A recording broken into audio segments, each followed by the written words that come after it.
Okay, I need to be more serious about figuring out that music thing. Also, hello. Hold on. You might be able to tell I threw some of this together in the last minute because I had a bunch of ideas and I kept getting scrambled and anxious. Anyway, I hello. Thank you all for coming. Thank you, Tamara, for the sub. Also, I'll I'll get into that some more in a sec because this is also an affiliate celebration. uh, well, I might as well just start by showing you what you're actually here to see, the actual Live2D. So let me. I'm around here somewhere. I this is how people do this, right? They oh they show the feet, right? But look, okay, look. This isn't. You can't do anything weird with these, right? They're cool. They're like boots, and I don't have anything inside these, right? It's just boots. So I can do rider kicks with these and nothing else. Yeah, well, you're right. I shouldn't test people. I'll bring it down a bit more. I've got nice legs. I didn't have these before. I used to be a torso.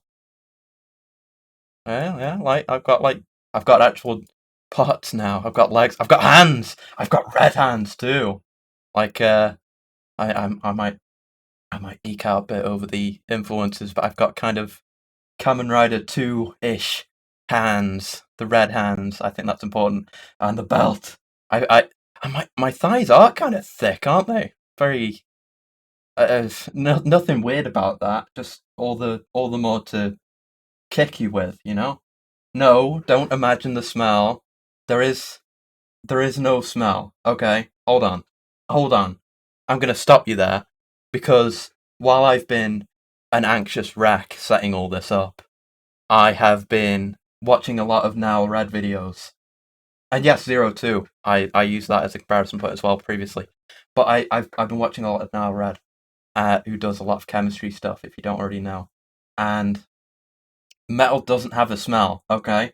It's the oil in your hands reacting with in your well, like the oil on your skin that reacts with the metal that causes the smell. So I probably shouldn't have said that. None of you are going to get to touch me because I'll just kick you in the head. So there's not going to be any smell, okay? Anyway, moving on. I have the cool hands, and I have the belt, which is custom made. I don't know how we got here. We're moving on. No one's no one's gonna run their hands over me, okay? The belt is cool. I'm gonna talk some more about things overall. Won't your feet smell of human head? Oh, no, well, no. Like it's gonna be like a full on. We're talking like full on real rider kick. So there's like energy emanating off that. So there's gonna be like a barrier of destructive force between my body and you. And even then, I'm almost certainly gonna take like a decontamination shower by the time I'm done. So anyway, belt. Don't talk about oiling me up. I'm trying to I'm trying to. Uh, oh no. But yeah. Anyway, I got that tight waist. I got the cool belt, and I'll talk more about the whole design process because obviously I didn't draw this because I'm not a good artist. I'm a mediocre artist. And I've got like cooler biceps now. I really like the joints in the elbows. You know what I mean? Oh God, hi Era. Hello. But like, look. If you've ever watched any Gundam or you've built any Gunpla, you'll recognize these kinds of arm joints where it's kind of like double jointed, so it can move fully, have the full range of motion. I adore that. It's so cool. And like, yeah, there's the kind of. I mean, they're not bulging biceps because they're made of metal, but they still look cool. They have a cool structure to them. Yeah, I'm built with polycaps. I'm well engineered. Anyway, let's move up a bit. I've got my chest. I've got like cool ribs now, which I didn't have before. My core's really cool looking. I'll talk more about the specific features and what they actually do later on. I got my cool new shoulder plates. I like those a lot better than the old ones. I don't have fin funnels yet, but we'll talk about the potential for fin funnels later. Oh, I've got a chin. I've got a chin. Oh, there's something moving up there. Oh no, what's that? It's yeah, lots of room for things, for heat sinks. Cool, just cool robot things, you know. Let's just go all the way up. And look, it's the rest of me. My head, my face, my plates. They move now. And my antenna. My antenna are cool too. Hmm. Yes, that pretty face you're all used to. And it has more of a range of motion now instead of just open and closed. And you can kind of see my not eye while we're talking. It's not an eye. It's not an eye. I'm going to talk about this. I have a note specifically about this. It's not an eye. It's not. Um, but yeah. Oh, I can also do this. What's this? I can do this. I can fully open up, and I have a. There's like a specific reason why I tend to need to do this, like open up my plates, which I'll get into again, and it's to do with the not I thing. Why the hell is the chat not showing up? Hold on. Why the hell is it? Oh, I forgot to bring it in. One sec.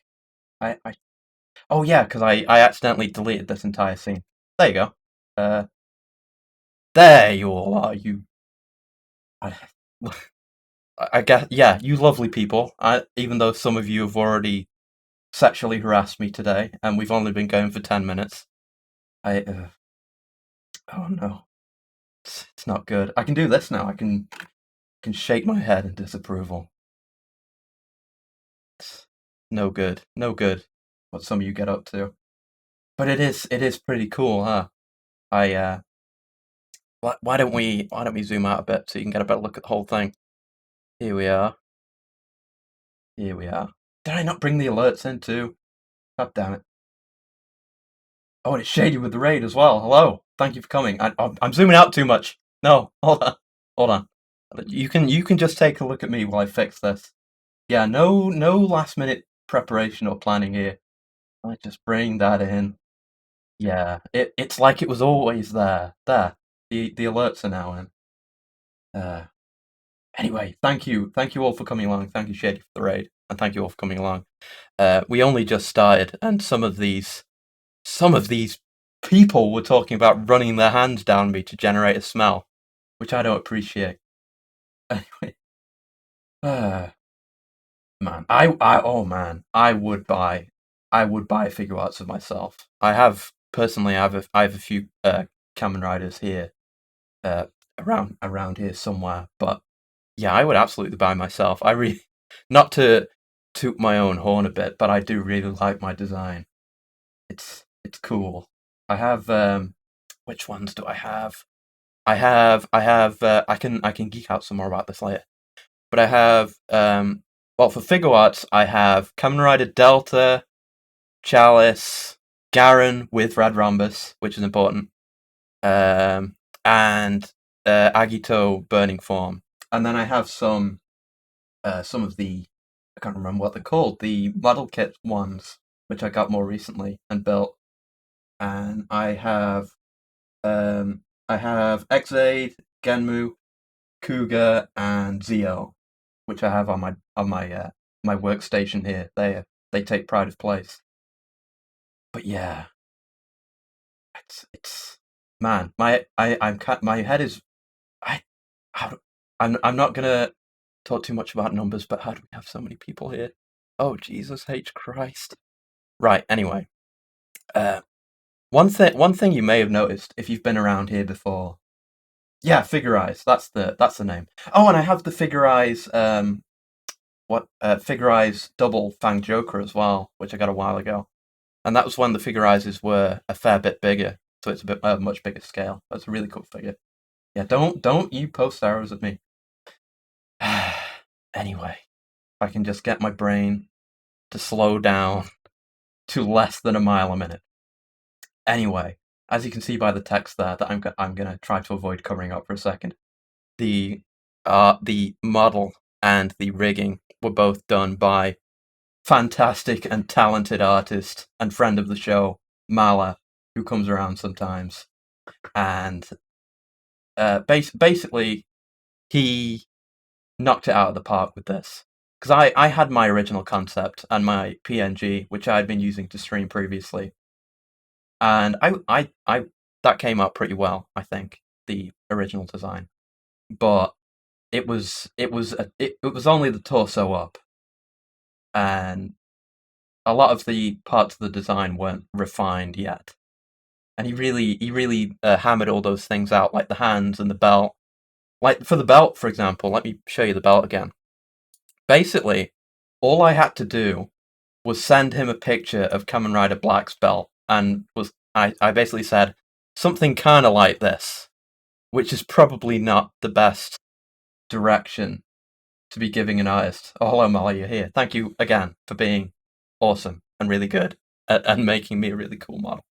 But I sent him the picture of Kamen Rider Black's belt and said, "Do as you like with this," something like this.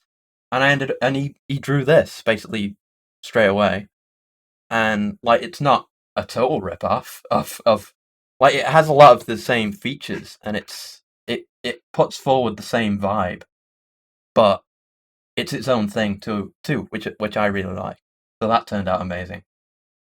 And you know everything else with the cool designs for the feet and the hands and the way he did the shoulders as well. I can't get enough of the shoulders; it's so good. And how well he translated the rest of the original design into this is fantastic. Yeah. But yes, I was going to mention about the scarf, which ties into what you just said, Marla. I lost it somewhere because it was turning Marla's laptop into the Chernobyl elephant's foot, so we had to hold off on that for a little bit. But I still look pretty cool, right? I mean, to be honest, though, even I mean, I want to. It's no secret that I kind of want to look like a Kamen Rider because I really like Kamen Rider. Um, but having the scarf is an integral part of that. And yeah, it might be a deal breaker for that kind of thing, because the way I see it, there are a few core tenets that don't apologize. It's fine. There are a few core tenets that must exist in a Kamen Rider design, and that is the antennae in some form, the forehead gem in some form, and there doesn't always need to be a scarf, but it is really cool when there's a scarf. It's always cooler when there's a scarf. So I'm still Kamen Rider-ish. There's a lot of Kamen Riders that don't have scarves now. That's hip, I guess. So yeah, it's fine. It's good. But anyway, you get to see more of the where's my mouse? Yeah, you get to see more of the neck and shoulders, or not shoulders, but kind of like the area between the neck and the shoulders, which I really liked design wise. But it kind of gets covered by the scarf, so I'm quite happy that those are visible as well. And yeah, I was gonna say, I don't know, I don't know who was around then or not, but like a week or two ago, I was involved in Mao's Easter egg hunt thing, and there was a stream when that ended that I was present for. I was on, and I joked then before we like resolved the problem with the scarf. I joked that if you took it off, I'd basically be naked because it's the only clothes that I wear, and now it's actually come to fruition. So even though I look really cool, I do feel a little bit exposed. So and you've already been near enough molesting me this whole time with your I can feel your lecherous gaze. So, anyway, I have a backup. Look, I have the belt. I'm still wearing the belt. It's not. Don't be. Look, I'm still wearing a belt, and to begin with, I'm not human. Okay, which we'll get into. So the same standards of human decency don't apply to me. I'm not opening with appeal. I'm not. I'm not. I'm not. Uh, yeah, you can see my joints. I mean, like, should I even say that? Theoretically, I could take more armor off, you know? Because a lot of the plating that you see is armor, not like an integral part of the structure. So you could take those off, and I never would because it'd leave me vulnerable, and that's not something that I do. But, you know, yeah. Appealing to. Don't make me say Kumas. This is an important stream. Anyway, yeah. I have a fair few design features that I want to talk about over the course of the stream. But bikini armor, I said that too, didn't I? That I could wear a bikini. I don't know what that would look like. Oh no. Oh, what's wrong with me? Oh, I said I didn't say the thing. You didn't see. You didn't see anything. You didn't see anything. But yeah. Oh Christ, that's loud. Oh, what was that? I can't even see it on the screen. Oh, Shady, thank you for the subs, the gifted subs. That was loud. I'll have to tweet that. But thank you so much for that. Wow. Okay. That's a fantastic segue for the next thing I wanted to talk about. Let me just move myself a bit into a better position to talk about this. But yeah, thank you. Yes, Shady's showing it there. I have an emote now. Let me bring it up. I have this emote, which I'm really happy with. Oh, is it? Oh, right. Oh, yeah. I've turned desktop audio off, so you guys don't get the audio. Turn that back on and turn it down a bit. Okay, you're good. But yeah, there's a little story behind this. So, I was originally planning to have this stream be the first stream that happens after after I got affiliate, which I got a little while ago now, and obviously I've streamed since then. But plans change. But in that time, I you get one emote slot. So the other day, I decided I should. Yeah, it is a little. I might tweak it some more. I basically just threw this together, but I threw this emote together a few days ago, and I know it takes a little time for emotes to get processed. And I still don't know how long that is really, but what am I? I'm getting distracted now. Right, so I drew it, I uploaded it, and I was like, I probably shouldn't expect this to get done in time for the stream because I'd already scheduled this stream by then. So I just sat on it and I wasn't too worried. But it would kind of suck because it would suck if it didn't go through in time because the whole point of this was supposed to be Mundo, thank you for the sub. The whole point of this was to be both a Live2D celebration and a affiliate celebration. And it would suck if I basically didn't have anything to show for the affiliate status thing. So I that's why I whipped it up in the first place, and I didn't expect it to go through, but it did. It went through in like the last few hours, and I checked. I checked it immediately. Yeah. I turned desktop audio on, so I guess alerts sounds are tied to that. So yeah, you should be able to hear it now. But yeah, I checked it like an hour or so ago, less than an hour ago even, like 20 minutes ago. And it was up, and it was approved. And it was like not a Christmas miracle, but a debut day miracle that I got my emote in immediately before the stream where I wanted to have it. So I have this now. It's kind of, the antenna as well. Yes, I also have an antenna. Well, I used to have an antenna. It's broken now, which I'll also talk about. But yeah, we have that emote now. But yeah, I have all these features. I've kind of structured this terribly because I couldn't figure out a way to structure things well. The whole point of today is because I've been streaming for a little while before this, like a month, like intermittently anyway. And I kind of just appeared without explanation. So I want to actually introduce myself properly and talk about my origins and myself. So that's a large part of what we're going to do today.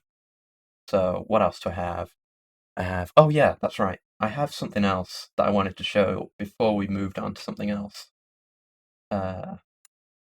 I wanted to show the design process on my side. You could see some of my more amateurish drawings.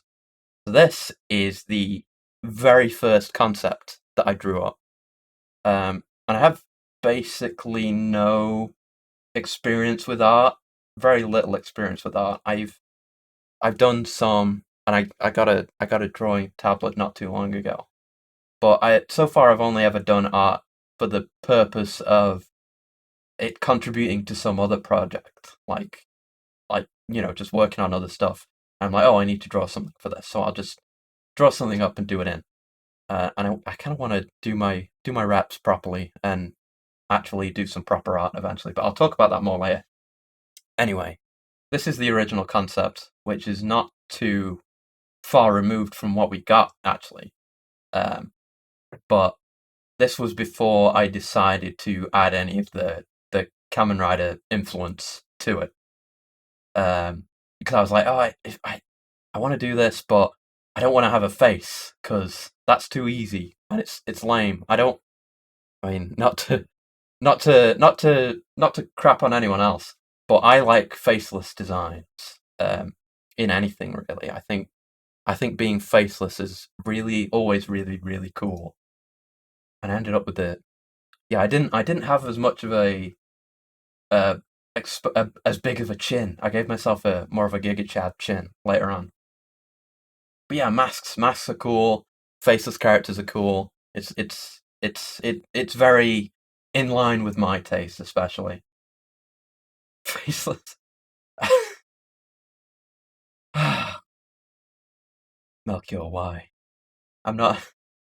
No, I'll say this to start. I'm not an OG san, okay? No, I guess faceless OG sans are cool. Yeah, but yeah, masks are cool. Faceless characters are cool. Yeah, Rocco knows. Masks are cool. Rocco has a fucking really cool mask. But anyway, this is the original design. I didn't have as much of a chin. And you can see on the left as well, I was originally planning on having like eyes on the outside as well, but I couldn't really find a way that I liked to make it work. And then it would be like, I have too much going on. And I ended up going with this kind of face paint thing that I've got going on now later on. But that was a long time after this. No, like the ones on the outside on this design, those would have been real eyes, not the Kamen Rider 01 opening song. Actual real eyes. I do have eyes now. This thing in the middle of my face isn't an eye, like I've said. My actual, what you would call eyes, are kind of hidden. Like you can't really see them, because obviously they don't need to be super exposed. They're just dotted between the joints in my armor and stuff. So I actually have a 360 degree vision as well, which is pretty. Well, it's useful to have. But yeah, this thing isn't an eye. My eyes are elsewhere. But I would have originally had eyes. Yeah, like visual sensors, like there's cameras and infrared and that kind of thing. It just lets me see a lot. So, moving on from the original design, I kind of refined it a bit more, which is closer to what we got again, but none of the Kamen Rider stuff again, like the forehead gen and the antennas. And this was before I'd done the face paint as well. But now I had more of the Giga Chad chin, though I hadn't fully settled on the shape of it. And the ears and the antenna are there now, which you can't really see when I'm nattering so much. Let me just shut up for a second, and you can see they're not ears, but I have what used to be an antenna on the side of my head. Like, look. See, it's there. It's broken off now. No. Is the neck articulation just to aim the face butthole? Okay, this is the mark of someone who knows what thing in the middle of my face is, but it's not that, okay? Stuff does come out of it, but it's not that, okay? I don't need to do that kind of thing. I don't do that. We'll get to this. And then with these kind of concepts, I had more of an idea of what I wanted to do with the design. We'll get there. Don't worry about the stuff. We'll get there. But yeah, then we had the old me, the PNG me, back when I had clothes, back when I could wear a scarf.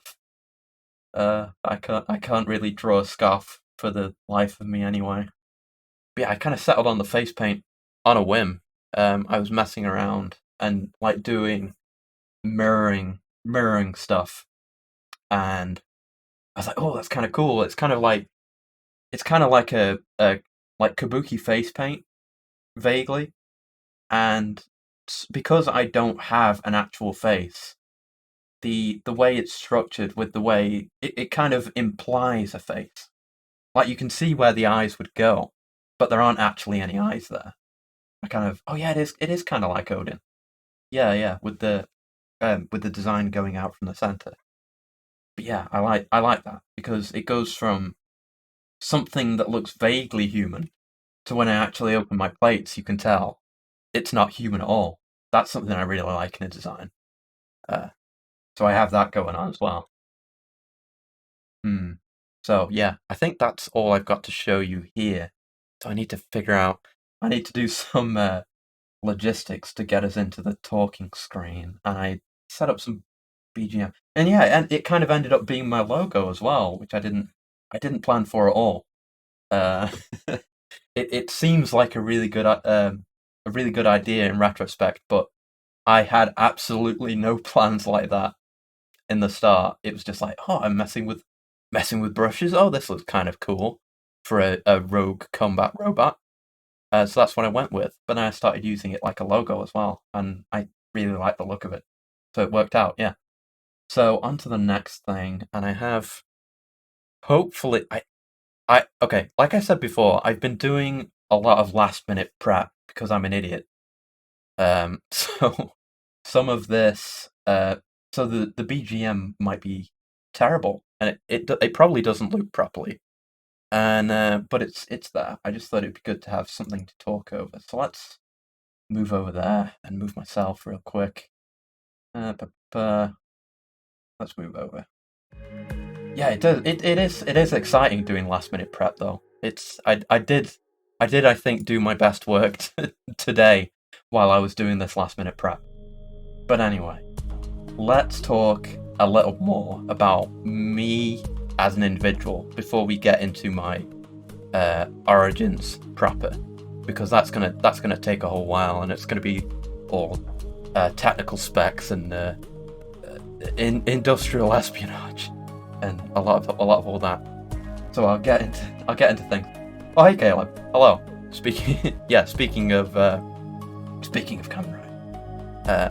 Maybe you can tell from my design or from the fact that I've mentioned it like 10 times in the past, I don't know, how long has it been? Yeah, last half an hour. But I really like Kamen Rider. Congo, I'm gonna say it. You're cruising for a bruising, my guy. You're gonna get your ass kicked, okay? If you say things like that. I will destroy you. Every atom of yourself will be ended, okay? You're not the only strong guy around here, okay? We'll get into it. I will. You'll see. You'll see. Oh, we'll see. We will see. Anyway, yeah, I'll square up another time. I need to do the stream. But yeah, I like Kamen Rider very, very, very much. And if you like my design at all, you might like Kamen Rider. And if you like me and my design at all, you should watch Caleb instead of me, because he's also very cool and into Kamen Rider and plays cool games. Getting distracted. But yeah, I've watched a lot of Kamen Rider over the last while, and it's very much informed my tastes. We'll get more into how I got into it later. But yeah, I like Kamen Rider very, very much. I like playing video games. If you couldn't already tell from the video games I'd been playing previously, video editing is something I've developed a passion for recently. That's something I very much enjoy doing. I should move this alert because I put it in a terrible place. One sec. Hold on. All this damn last minute prep led to me having a terrible layout. Move. No, don't move that. No. Move. Yeah, you guys can't see it because this is a professional stream, but I'm just setting it up. Yeah. There we go. Anyway, yeah, don't worry about it. It's watching Caleb and me at the same time would be similar to watching the annual summer crossover movie. Yes, exactly. We'd stand side by side. I don't transform, but we transform at the same time, and then we'd all fight a bunch of enemies while our theme songs play respectively. It would be sick. Yeah, matter of fact, no one made my BGM. I just got it from DOVA-SYNDROME. I scrolled through DOVA-SYNDROME for like half an hour and found this. And it's kind of okay. You noticed DMC2 was missing from my favorites. Well, anyone who knows Devil May Cry will know this, but Devil May Cry 2 is not a good game. I like all the other ones, but not Devil May Cry 2. I mentioned it before, but I might play it on stream sometime. Maybe as some form of self-flagellation. I don't know. It's not great either. No, I'm not gonna play it. I might play it, but it's not good. It's not a good game. Anyway, yeah, I got into video editing. I like that very much. More on that later. I also do a bit of image editing as well, which is obviously how I do thumbnails and stuff, and I find that fun. And I was into that before video editing. It kind of led me into it. But playing a bad game just to prove my point. Yeah, I'll show you. It's like with me playing Infra or playing Black Mesa. I play those games to show you how amazing they are. Devil May Cry 2, I play that to show you that it's awful. That it's not a good game. No. But yeah, image editing. I mentioned some of my models already, but I build a lot of plastic models, or I have built a lot of plastic models. I haven't done a lot recently because the VTuber curse has taken me over, and now I don't have free time. But I have a lot of Gunpla. I have my Kamen Riders, like I mentioned. I have the real grade Evangelion units 1 and 0, and 0 I still haven't finished. But those are lovely to build. I love to just build a model, see it come together. I've built some more traditional stuff, like with the paint and glue, which I'm still very inexperienced with, but I'd like to get into that more eventually. But yeah, model construction is the hobby of kings. It's a fantastic experience to just build something yourself, see it come together. Favorite Gunpla I've built? That's really tough.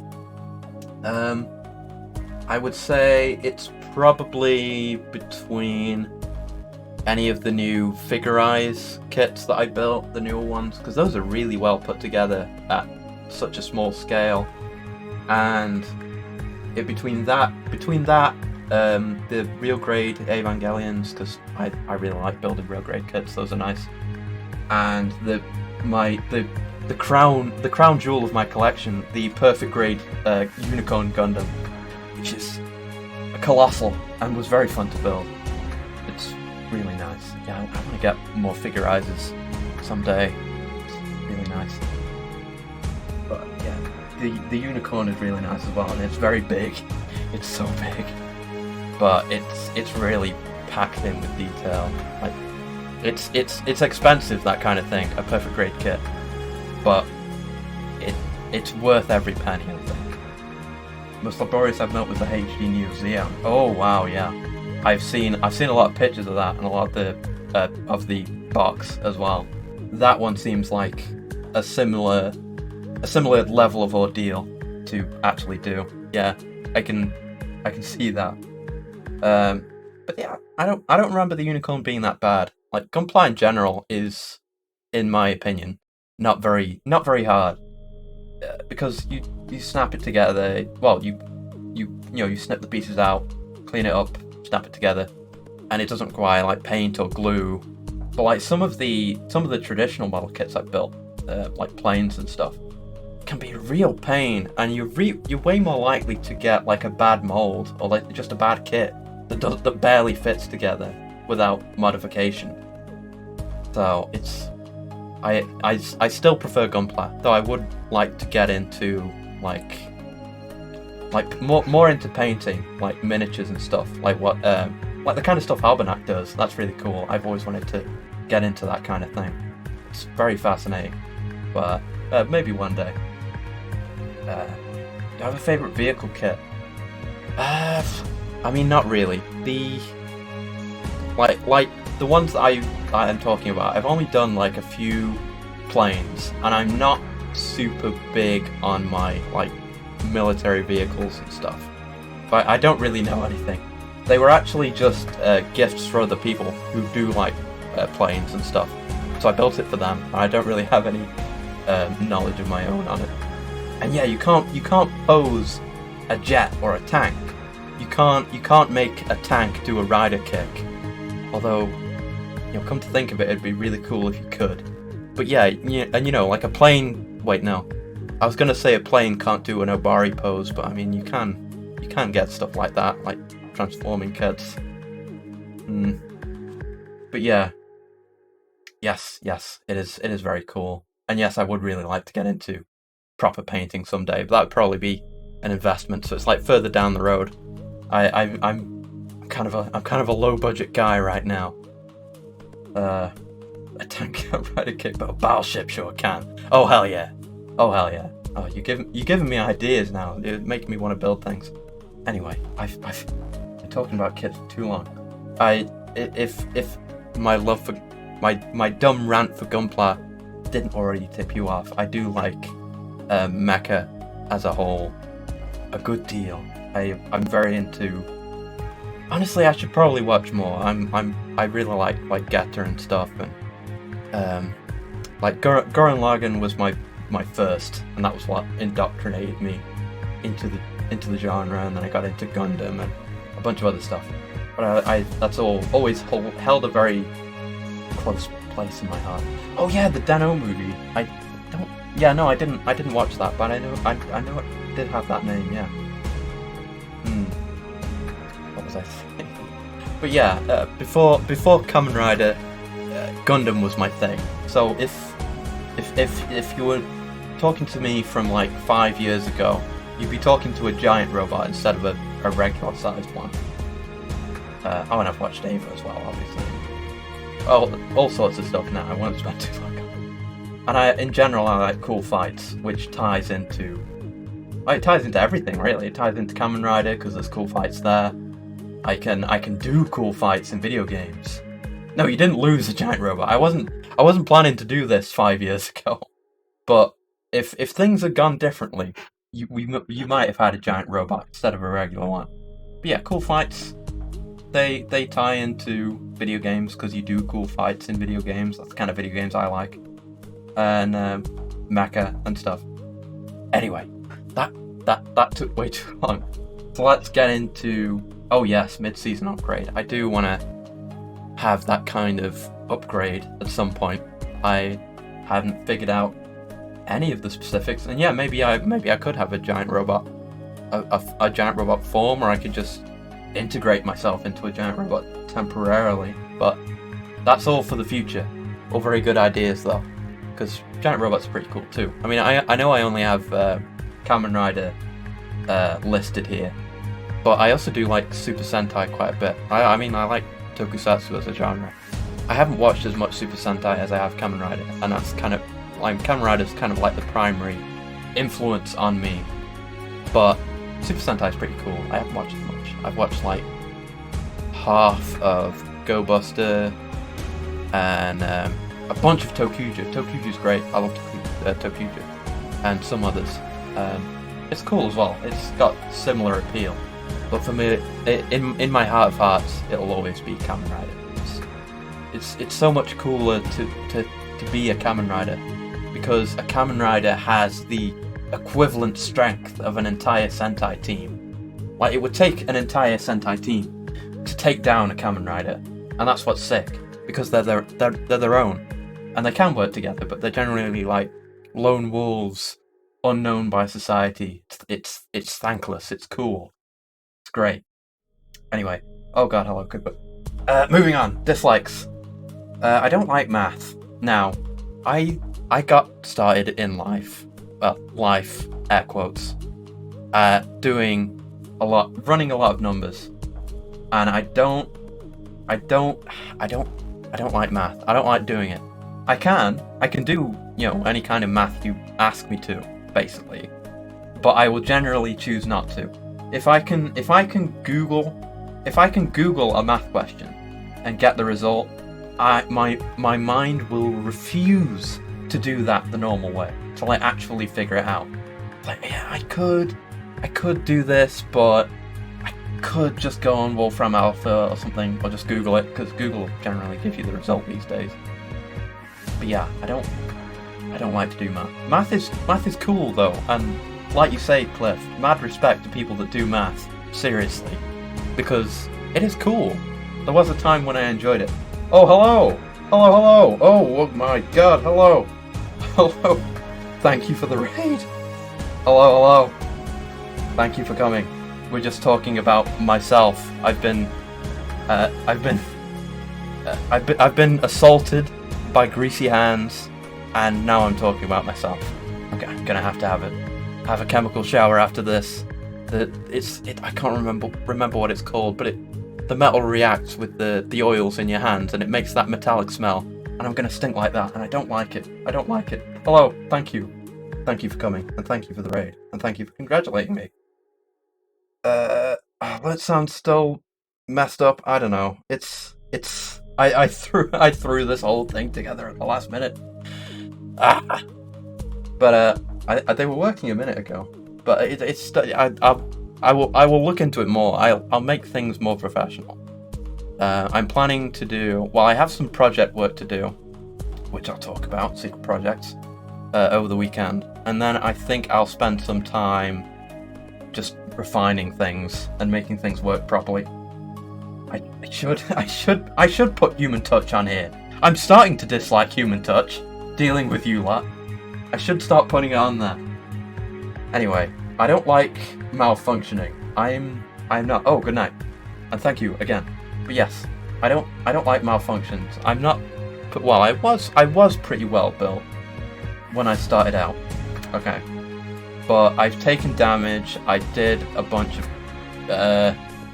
what you would call, I guess, illegal modifications to myself. So now I don't work correctly. So sometimes I just break, which sucks. I don't like that. It makes my brain not work. But that happens sometimes. It happened on stream once and it sucked and I had to stop. So that happens sometimes. And hopefully I've kind of structured my stream so far around that not happening. So hopefully it won't happen again. Yeah, my warranty is super voided, but I'm not too bothered. We'll get into it. Robot Pro Wrestling 1. That would be sick. I mean, oh man. Right, I don't remember what it was called or what the robots were called. But you remember that thing where it was that a Japanese robot and an American robot were going to have a fight? And it was hyped up for years. Do you remember that? I was moderately excited for that. And then the actual event rolls around and it sucks. Don't even get excited about it if you haven't heard about it before. The actual event did happen. And what this is vague recollection now. What happened basically was the two robots rolled up to each other, and they're pretty big robots, and they looked cool. But the two robots rolled up to each other because obviously they're not going to be properly bipedal or anything, because I don't know, we're not ready for cool robots yet, not yet. And they just rolled up to each other and kind of bumped each other a bit. And then they were like, oh no, the other one lost. And it was like, it felt so staged. I think there was one part that was incredibly obviously staged. I think, did they stream that on Twitch? I don't remember. It was a long time ago now, but yeah, I bet Boston Dynamics could have done it. You know what? Yeah, actually, ditch the giant robot thing for now, because it's more impractical and it just makes things more difficult. Ditch the giant robots, get Boston Dynamics to do it and some other, I don't know, robotics company, and just do like human-sized robots or smaller. So it's not like Robot Wars level of robot fights where it's tiny little mousy things flipping each other over, but have like some proper Boston Dynamics robots punching it out and see who wins. That would be way better, and I think probably more practical right now, because we're not going to get like a Boston Dynamics level giant robot anytime soon.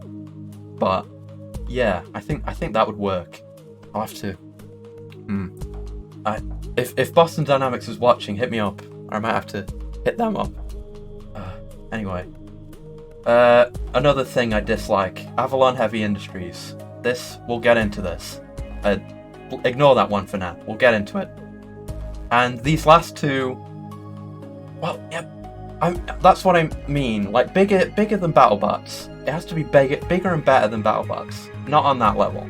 It has to be a level higher, where it's bipedal, mostly generally mostly humanoid robots fighting, properly fighting, like having a fist fight, not pushing each other over, not a sumo fight. They're not trying to get each other out of the ring.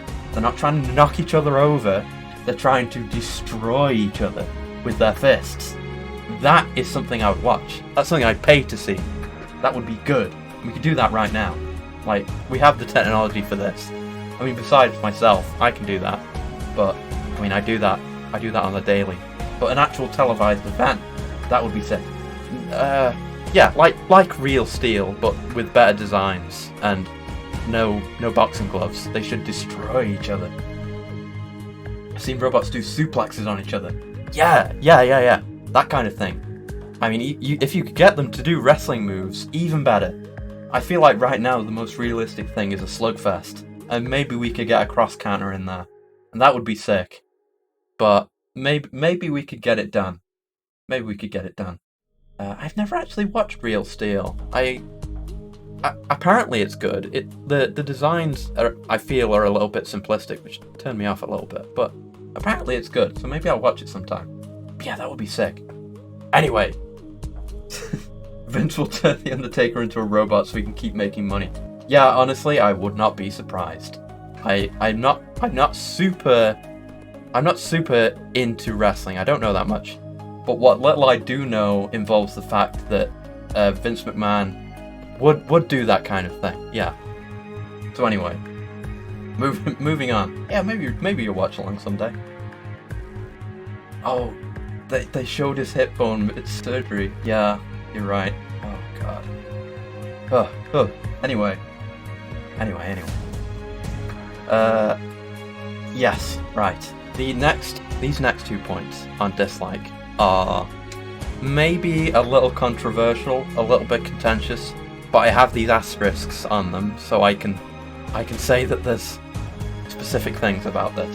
Anyway, I don't like card games, and I don't like turn-based combat. It's something that's always been probably wrong with my brain, where it's just like I can't get into it. It sucks. I won't say it sucks. I mean, there are good turn-based games, and the reason I have these and card games, but the reason I have these asterisks, I can't speak, asterisks here, is because there are a lot of games that I make exceptions for in these cases, like turn-based strategy, stuff like Fire Emblem, XCOM, stuff like that. I totally get down with. That's fantastic. I love that stuff, even though it's turn-based. I like that. The issue, I can handle slower games. I mean, I like Infra is one of my favorite games of all time. But the thing I have with turn-based games is, like, take Pokemon for example, because that's kind of what solidified my stance on this. Yeah, Charles Barkley Shut Up and Jan Gaiden is an exception because that game's hilarious. So I'll go through any level of combat to experience that, because that's a whole experience in and of itself. But yeah, Pokemon I do not like. I've the only Pokemon game admittedly I've only played one Pokemon game extensively, and that was Pokemon X, which I've heard was not good.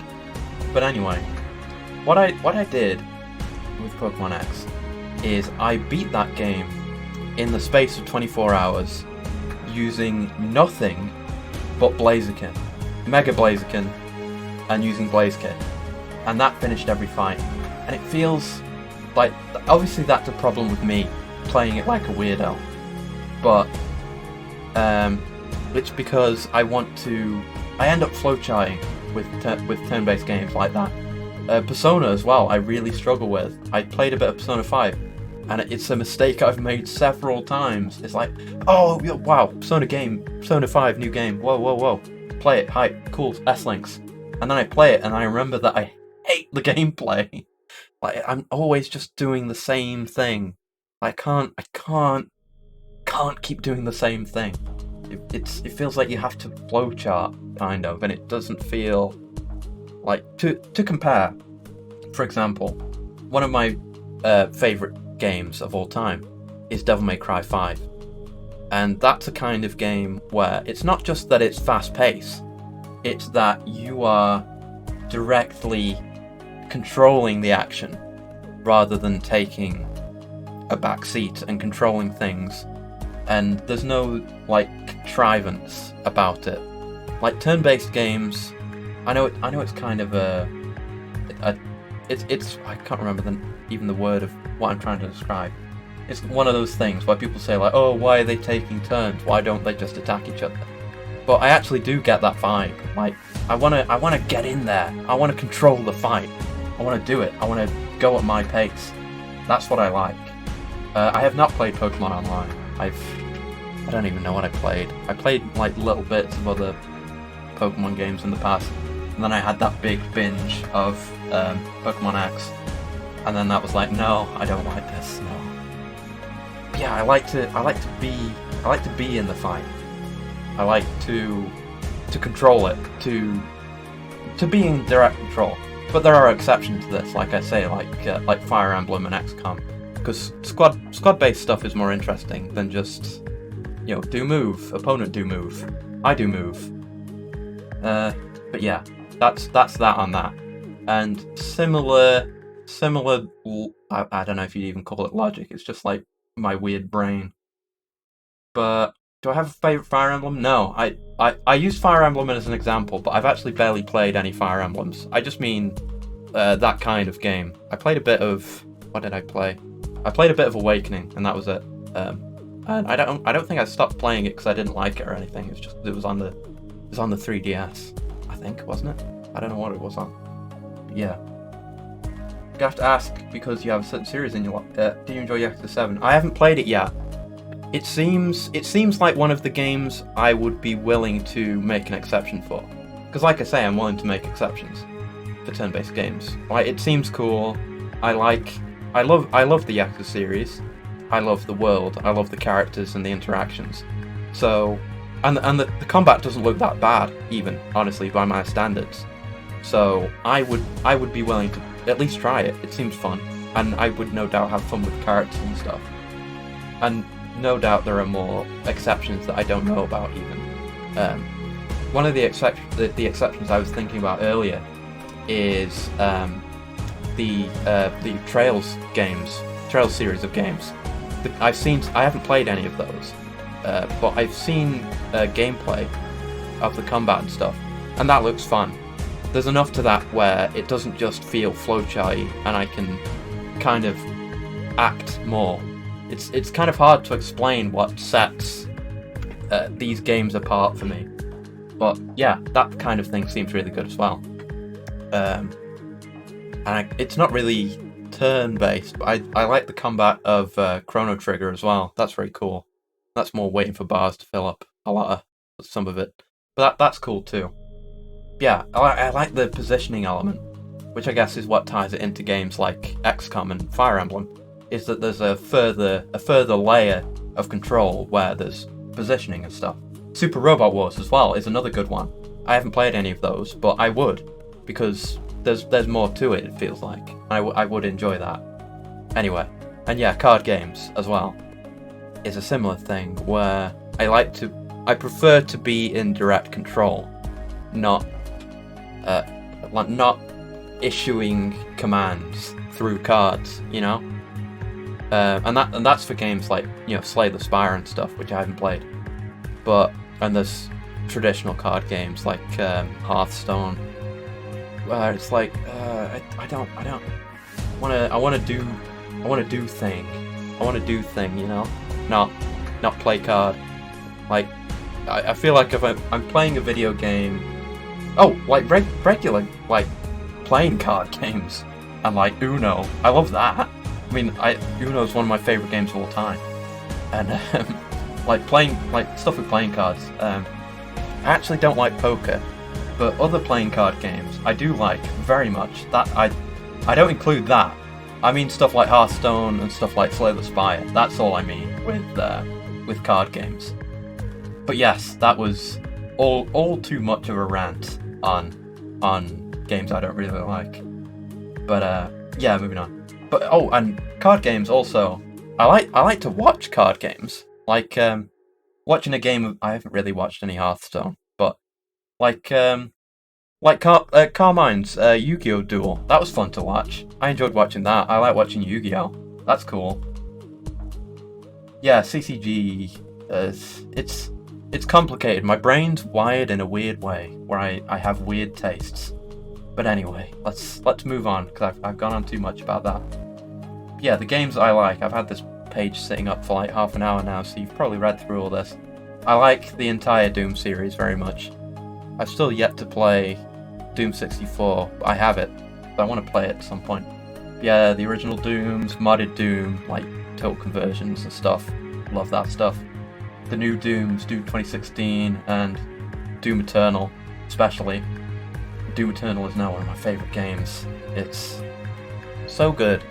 Like the way there were a lot of complaints on launch with Doom Eternal that there wasn't enough ammo, but that's a result of the intended way to play with the ammo economy. You're intentionally given a lower ammo capacity so that you use the tools that you have to get more ammo more often.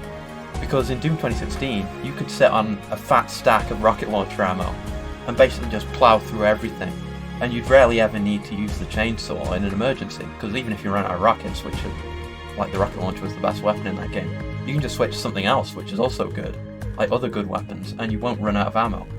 But Doom Eternal, you're specifically limited so that you'll use more of your arsenal and more of the tools that are available to you, and rely less on crutch weapons.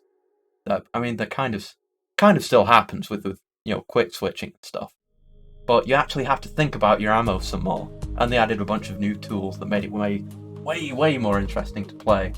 Like you have the air dashes and the meat hook, which add so much to the movement. And you're like swinging around these arenas now, where before it would have been more like classic Doom, where you're just charging around and occasionally stomping on things. But in Eternal, you've got the meat hooks, you're shooting up, you're flying all over the place, you got air dashes. It's crazy. It's beautiful. I love that game. And yes, we've already talked about Devil May Cry. The dev said it's more like a chess game. Exactly. You need to consider everything you possess rather than just flowcharting and using the best weapon at your disposal right now. Now, obviously, you can kind of flowchart a bit, and you are intended to, because there are certain weapons that are more effective against certain enemies. Say, for example, you'll probably want to use the what's it even called? The machine gun thing with the scope against an arachnotron, or probably not an arachnotron. Maybe. I mean, you would, because it's got a destroyable weak point. But if a revenant shows up, you get that gun out and you shoot the rocket pods. But it's about being put in a situation and learning all the pieces you have at your disposal and using them the correct way to get a favourable result, instead of just using your favourite weapon or using the meta weapon that works the best. You learn your entire arsenal and you're required to use it. But anyway, you use the shotgun with the grenade launcher. I think I can't remember what I did. I definitely used the shotgun with the grenade launcher for arachnotrons, because that's way easier to hit the cannon on top of them. But I think for the revenants, I tended to use the machine gun, because you need to take out both. So you can go like pop, pop, and take them out like that, instead of wasting a lot of shotgun ammo, which I'm generally going to be saving for the super shotgun to get armor with, because I'm burning people with the meat hook. Oh, you use machine gun with scope for the arachnotrons. Well, yeah, I guess you can, because it's and that's another thing as well. Other people find their own best tool set for each encounter. It's cool. It's cool that way. But yeah. Yes, right. Anyway, I've gotten distracted by Doom. Yeah, you have a lot of options. You can play it differently. And I've talked too much about Doom. I'm going to talk more about Doom later, and not long after that as well. So we'll get into it again later. I'll surely want to rant about it more. I already talked about Devil May Cry a bit. I've played through 4 and 5 to completion, and I've played 1 and 3 like halfway through each, I think. And I haven't played 2. And I'd like to go back to 1 and 3, especially 3, because 3's fantastic. I kind of want to get it on the Switch, but then I wouldn't be able to stream it unless I get a capture card. But yeah, there's that. And DMC5, like I said, it's wonderful. It's so many. Well, with Nero and Dante, it's like the completion of their characters, both as characters and their moveset. I've talked about this before. Nero in 5 is such a joy to play. I remember back in the day when I played DMC4 for the first time. I think that was my first Devil May Cry. But I had at least seen stuff, and I knew about Dante. So I'm playing as Nero, and I'm like, when am I gonna get to play as the cool guy? And I just didn't like him, and I couldn't pick it up. But yeah, like then you get, well, now I love him in 4 as well now, but you get into 5 and he feels like such a complete moveset, especially when you beat the game and get what you get when you beat the game. It feels like you have so many tools. Again, it's about tools again, but Nero specifically, he can control enemy positioning and his own positioning so efficiently. Like, oh, I wanna bring this guy over, knock him up in the air, knock him down, follow him down. I can't really describe it well without illustration, so maybe one day. But the amount of control you have over a fight as Nero really blew me away with 5. And then there's Dante and Virgil as well, who are amazing to play. And there's also V. V is also there. But yeah, love that game. Love those games in general. If you've stuck around here for any amount of time, you might know that I like the Source engine, the engine on which the Half-Life series, well, a lot of the Half-Life games are on. I like the Half-Life series itself very much. It's kind of like Kamen Rider. Somehow formed an integral part of my being, those games, especially Half-Life 2, but I ended up going back and enjoying Half-Life 1 more, actually. But like Half-Life 2, a lot of that was just the atmosphere, like atmosphere in games, and like the quiet storytelling. It's the reason I like Infra so much, which is another game I've played, which is on the Source engine. Infra is all about like exploring the same kind of environments, and by all rights it's a walking simulator, but because of the atmosphere and because of the specific atmosphere that can be brought about by the Source engine, I fell in love with that game, much as I fall in love with most of the Source engine games I play. It's stunning. Not even that much about the gameplay, as much as I do like it generally in Half-Life. I just like going around. I like being in those bad situations with the silent protagonist and just trying to get out. And I like that it can be that simple. You can just do a physics puzzle and fight some enemies and explore some cool urban environments and just move on. I love it. It's simple. Have I played the original Red Faction? No, I haven't. I know about it. I've seen some stuff. Yeah, I guess I know some stuff about it. I guess it would be kind of similar. Yeah. Yeah, thanks for the recommendation on that. I probably would like that. That's not something I'd thought about.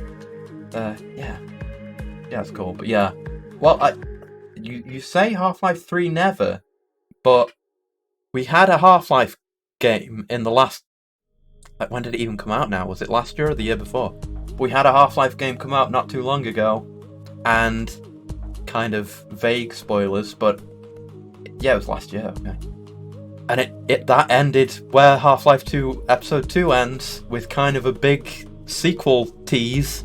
So I dare to dream. Yeah, For the longest time, I had completely given up.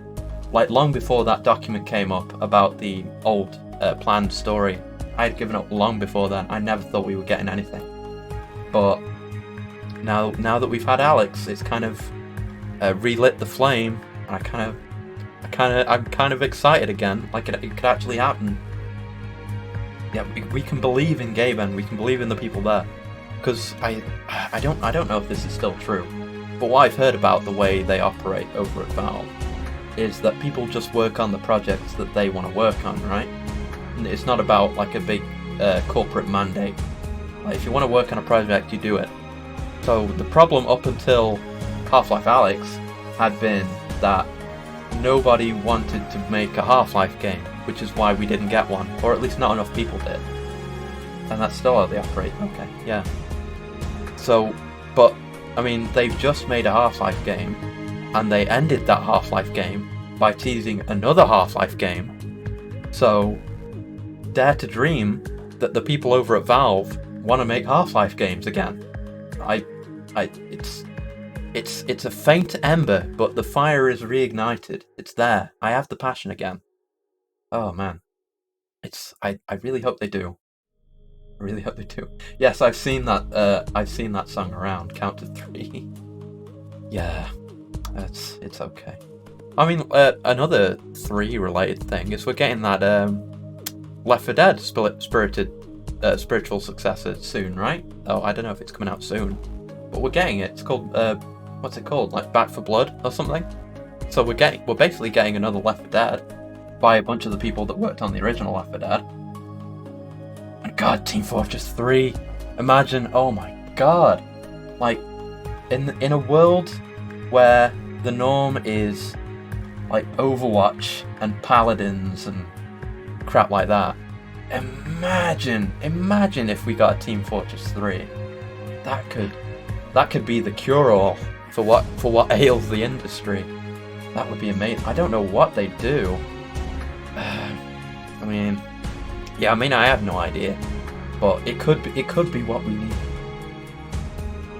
Rumors of a new game in the TF universe. Damn, I've been talking way too much. I need to consume some coolant. Give me a sec.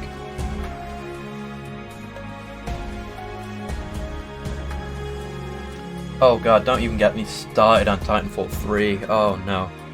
That's another one where my hope has vanished. Because Respawn is just on Apex duty now. Like, they're owned by EA. EA is going to chase the thing that makes the most money. And Apex is popular now. And it's a game in the Titanfall universe also. So it's like, feels like it's not going to happen. I don't expect it to happen. I wish it would. Oh, FromSoft.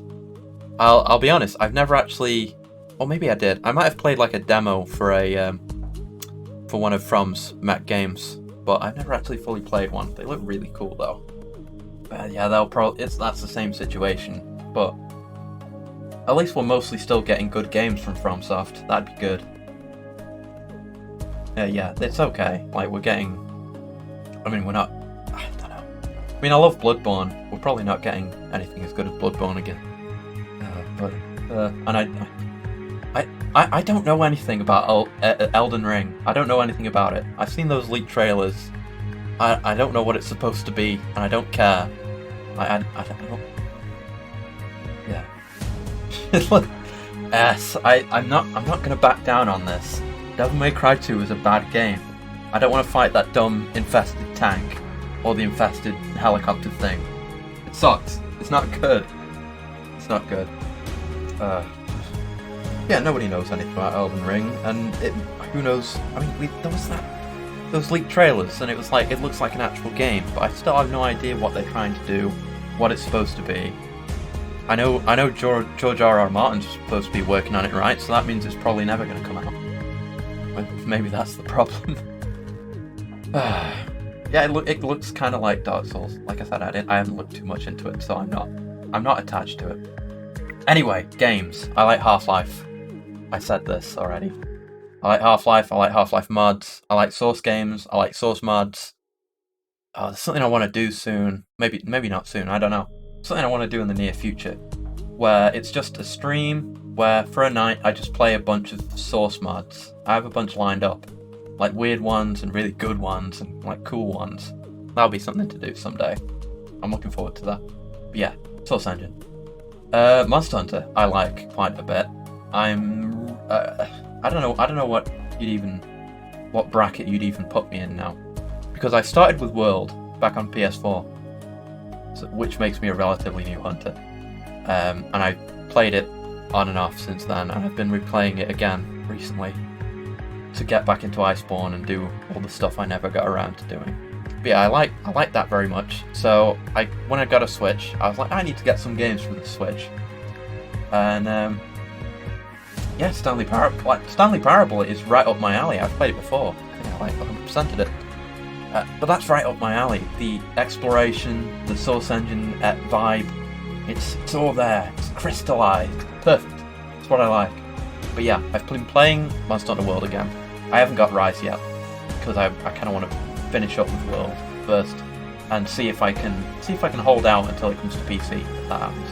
Because I failed that with World. I said the same thing for World, and I was like, I'm not going to buy World.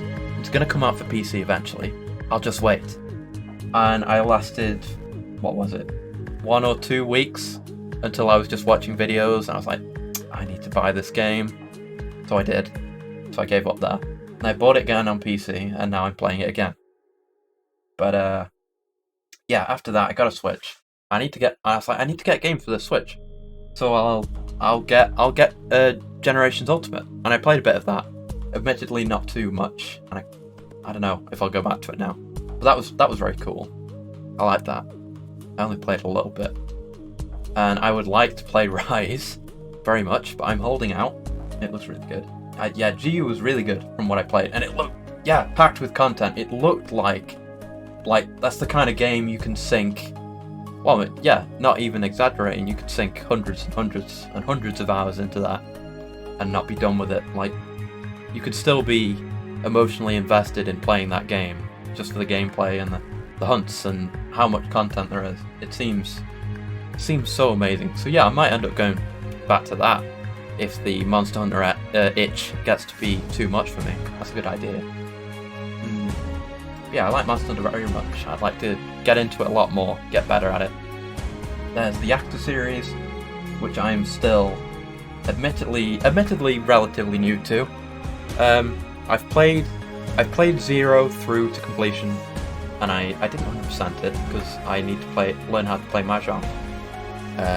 But I did all like the business battle stuff and the cabaret stuff and all the stories. I did all the side stories as well. But yeah, that's the only one I've beaten to completion. I have Kiwami 1 and 2, and I've played a bit of Kiwami 1. It seemed good. I need to go through and play those games. They're all on Steam now, aren't they? Like, all of them. I saw there was, obviously 7 is on there, and like some of the newer ones went up, but I think there was like a gap, like with 3 or something. So I was like, oh, I'll hold off. But now I think they're all on. Yeah, they're all on. So that's something to look into, because I loved 0, and I love everything I've seen of all the other games. So probably end up playing those. Titanfall 2, like I mentioned, just a stunning game, visually, gameplay-wise, story-wise, character-wise. Perfect game, perfect FPS. I love that game. Oh my god. I played it through not too long ago, so I probably won't do it again soon. But oh my god, yeah, BT.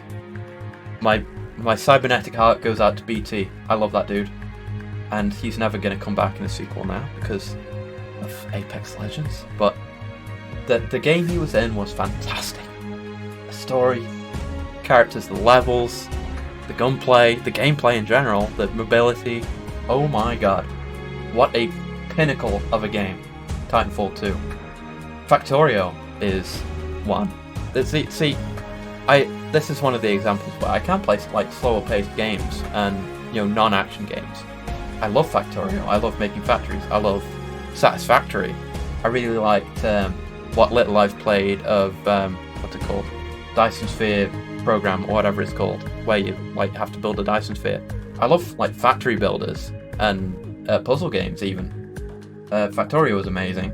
Speaking of puzzle games, like any game by Zachtronics is a must for me. I love those games. Like Opus Magnum. Opus Magnum is a really good one. I love that. I need to go back and play that and play basically all those games again. Yeah, those are great. Love those. EDF. I love the EDF games. They have such a janky charm to them. The EDF games. It's like the voice acting and the writing and I guess the story overall are by all rights they're terrible, but I love them. It's like you've kind of taken the essence of like a monster B movie that's like from Japan and localized with terrible dubbing, and it's crystallized into a perfect essence. I love that. I eat that up. It's so good. And the gameplay as well is fantastic. The classes, obviously I'm a, what's it even called? A Lancer or whatever? The giant robot guys. Well, they're in like exosuits. But I love playing as those. But all the classes are great. Just the way you unlock weapons throughout the course of the game by picking up boxes. It's such an amazing progression system. Because it makes you want to play it so much. Like, you can get through, like say you're playing on Ranger or something, and you go through the entire story on normal, and you've got like a quarter of that class's weapons, and then you've got like 3 or 4 difficulty levels above you, and you just want to play it through again and get the higher difficulty weapons, see what they do, because design-wise and usability-wise, they become so incredible later on. It feels so great to become so powerful as just one little nameless character, a little jobber, a little nobody. I love that as well. Yeah, EDF. I'm looking forward to the next one. I haven't been keeping close on the news to that, but I've played a hell of a lot of 4.1 and 5, which are amazing. The Kingdom Hearts series is another kind of oddball. I like those games. I only got into Kingdom Hearts over the last couple of years. I watched basically like an entire playthrough of the entire series. It was around when 3 came out. Yeah, I was like, actually, I originally thought this was kind of dumb because Disney game, Goofy and Donald.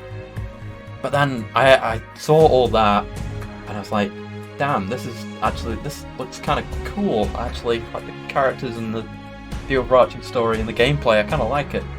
So I ended up buying the entire series on a whim and played it all through as kind of like a big marathon for no particular reason. Although I didn't end up finishing 3, I still need to go back and do that. But yeah, I played through the entire series more or less. I played through 1 and then I kind of skipped that. What's it called? I kind of skipped Chain of Memories because it's kind of like a card game and I didn't like it. But I'll come back to that eventually, one day, I promise. And then I played 2 and I played through everything. And it got to the point where I played, with 2 onward, I think I played everything on critical for my first playthrough. And that led to a really good experience. And I was just playing Kingdom Hearts for like a month. And it was great. Yeah, Chain of Memories. I'll go back to it. It looks kind of cool once you figure it out and you have like better cards. It looks cool because you're still in direct control. You're just playing the cards in real time, which is the important thing. So maybe I'll go back to it one day. But I was like doing that first boss, and because I was in that marathon, I had just finished I think I had just beaten Sephiroth, and I got to that point. I had made Ultima Weapon and everything, and I quite liked the gameplay. And I knew Kingdom Hearts 2 was a big upgrade gameplay-wise with the form changes and the Keyblades and stuff. I was like, oh my god, I can't wait to play 2. And then I got dumped into a card game, and it's still janky. So I ended up skipping it and played 2 instead.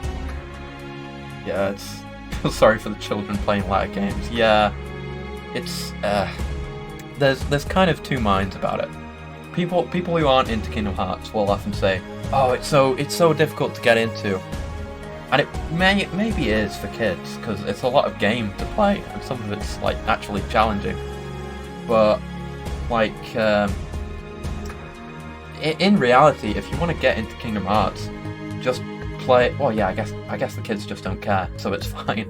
They see Frozen Elsa, and it's like, oh, it's character I know. So I guess that works out fine for them. But yeah, if you're actually looking to get into the series, and they're on PC now, actually, on Epic Games Store, so I probably won't buy them. But it's not hard to get into. You just play them through in release order, and yeah, you can see how many Carmines were born from Kingdom Hearts. And people like Carmine were born from games like that, and I revel in that kind of thing. I love it, so it works just fine for me. But yeah, Kingdom Hearts, something to go back to someday. definitely want to finish 3 because I very much enjoyed what I was playing of that. Yeah, gameplay wise, thumbs up. Yeah, Carmine is a unit of measurement. You play Kingdom Hearts and other games that Carmine plays for long enough, and you accumulate 1 Carmine. You can go further than that, but it's dangerous. I need to get coolant again. My voice box is scratchy or whatever. Can't think of an excuse. Damn it! I need to sip.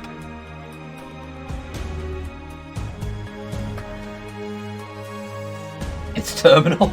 Yeah. You develop terminal Carmine, and then there's no way to go back. Yeah, you go to sleep and an eye patch is formed overnight. But yeah, EDF Kingdom Hearts. Dead Space. I've been playing Dead Space 1. Dead Space 1 and 2, those are cool games. I kind of like survival horror in general, which is what the rest of this list is. You know, Resident Evil, Dead Space, Alien Isolation, which is much more horror-y, but I quite like that as well. Very, very, very fun games. I like the experience of depleting your supplies and resupplying them. You trying to use them efficiently. And yeah, I don't have as much to say about those, but I like that experience very much. It feels like a rewarding loop. And thankfully, I don't get very scared by games in general. More, I get surprised by things. If there's like a jump scare or something that happens very suddenly, I'll get surprised, but very rarely does the atmosphere get to me, you know? Like where I get actually scared, like a certain cat who got very scared by Dead Space. But now that I've actually been playing it the last few streams, it's not that scary, I don't think. It's well, I mean, I had a bug last stream where the game difficulty got turned to medium, which made things actually laughable, like a complete cakewalk. But yeah, right. It's still fun though. I just don't get scared, really. I like those games. But yeah, Resident Evil, I've played 5, I've played 4 and 5, and I think that's it. I still haven't played 7. I've played 4 and 5 and 2 Remake, and I've got 3 Remake, but I haven't played it. And I like all of those, except 3, because I haven't played it, obviously. I might get around to playing that someday. But those games, thumbs up, big thumbs up. Love those. I love to find things, use the things to kill monsters, and then get resupplied, get better weapons. And occasionally be a little bit frightened, because I'm out of supplies, or being chased by something truly, truly frightening. But yeah, that's it on Resident Evil, at least. And I like Fear, because that's just... Again, it's kind of a horror game, but I like it more for the gunplay. It's like... Oh, God. I'm sure you've seen, like, no doubt, videos and stuff of good Fear gameplay, where you're, like, kicking over ledges and knocking people over and not really doing backflips, but that kind of thing. Just total, like, kind of approaching gun kata stuff. It's going completely wild. 6, I haven't played. I haven't played 6. Also haven't heard anything good about 6, so I probably won't play 6. Probably. Yes, I could punch a boulder. I absolutely could. I would probably, to give you a gauge of my strength, if I were to punch normally, it would probably be the same as Chris, or a little bit better, where he punches the boulder out of the way. But if I did a finisher, which is something I can do, if I did a finisher, I would destroy that boulder in a single punch, which is probably what I'd be more likely to do, because it's cooler, and I get to show off. What do you think about the gunplay in something like Receiver? I love Receiver! Oh, Receiver is so good! I've played Receiver 1 and 2. I love that so much. Like actually getting in there with the gun and having so much of the way the gun works modeled. Yes! Receiver is so good. Oh man. There's another game. There's a game I want to play soon, which contains something that's kind of like Receiver. I've seen, so maybe soon. Top 3 riders. I guess I'm gonna go by show. So top 3 riders shows, in my opinion. It's still tough. I'm gonna say number 1 is Build. I love Build. Like the writing on Build, the drama, the suits. Oh my god, the suits in Build are so good. The belt voices, like the whole gimmick is good, really. And the story, the characters. Build especially, I feel, has the best, in my opinion, the best crew. Like the whole main group, I love them. I love them to death. I love to see them hang out.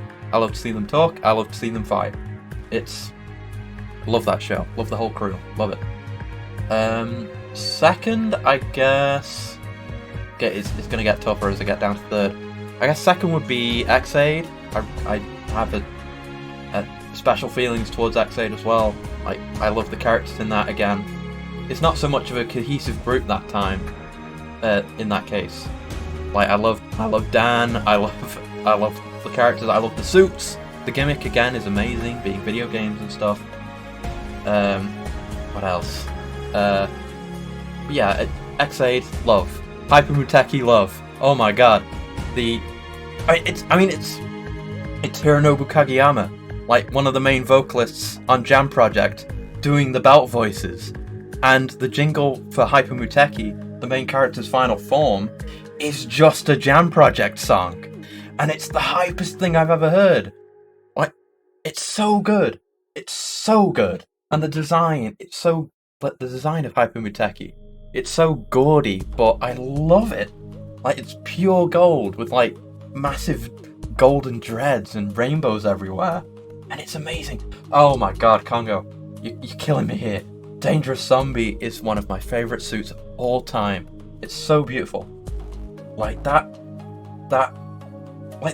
every part of it, like just the way the back part of the suit is moulded is beautiful. But the gimmick and the fact that he can't die as like a plot point, like becoming a zombie and becoming insanely strong, and the design being so good, and the music being so good, the direction being so good. Oh my god, I could talk about X-Aid all day. I love that show. Yes, definitely number 2. Now, number 3. This is where it gets really difficult, because Build and X-Aid are my clear-cut favourites, like no question. Like you could ask me on any day and I would say Build and X-Aid. That's my favourite Kamen Riders. But number 3, though, I have a bunch of... I like it. Oh wait, no, this is easy. Forze. Forze is number 3. I love Forze. It was my very first. I love it. It's another one where I love the entire crew. The character interactions are... it's different in a way from Build. Where Build, it's like they're endearing and fun. Forze, I love those characters. I want to see them happy. I love to see them be happy. I love to see them interact with each other. I love to see them struggle. I love to see them do their best. It's amazing. And that's just from the characters. Just from the characters alone, it is elevated to 3rd place. But then the suits and the music and the story and the villains and everything. Again, another amazing show. And I may hold a little bit of bias towards it because it was my first. That's what really got me into it. But, yeah, there you go, top 3. Respectfully disagree with the arrangement, yeah, that's entirely fine. like, a lot of it's going to depend on taste, because if you just compare those three, they're very different in tone alone. So depending on your taste, if you're not so hot on the serious tone that Build has, then that's obviously not going to be your number one, even if you like it. Like, I could easily see Forze being number one, or X8 being number one, because those are all amazing shows that are, like, world class, totally, completely amazing. Yeah, and yeah, Hibiki has its problems. I've yet to get around to watching it. I mean, that had the whole retool thing halfway through. I'm not going to get too much into Kamen Rider now. Because I have to talk about other things. And oh my god, I finally made it to the end of this slide, and it's been an hour and a half. I thought this would be way shorter, because I have like 6 or 7 slides. But the other stuff should be faster. Although I do have more likes to show. So, I'll get through this more quickly, I promise. Because I have other things I want to talk about.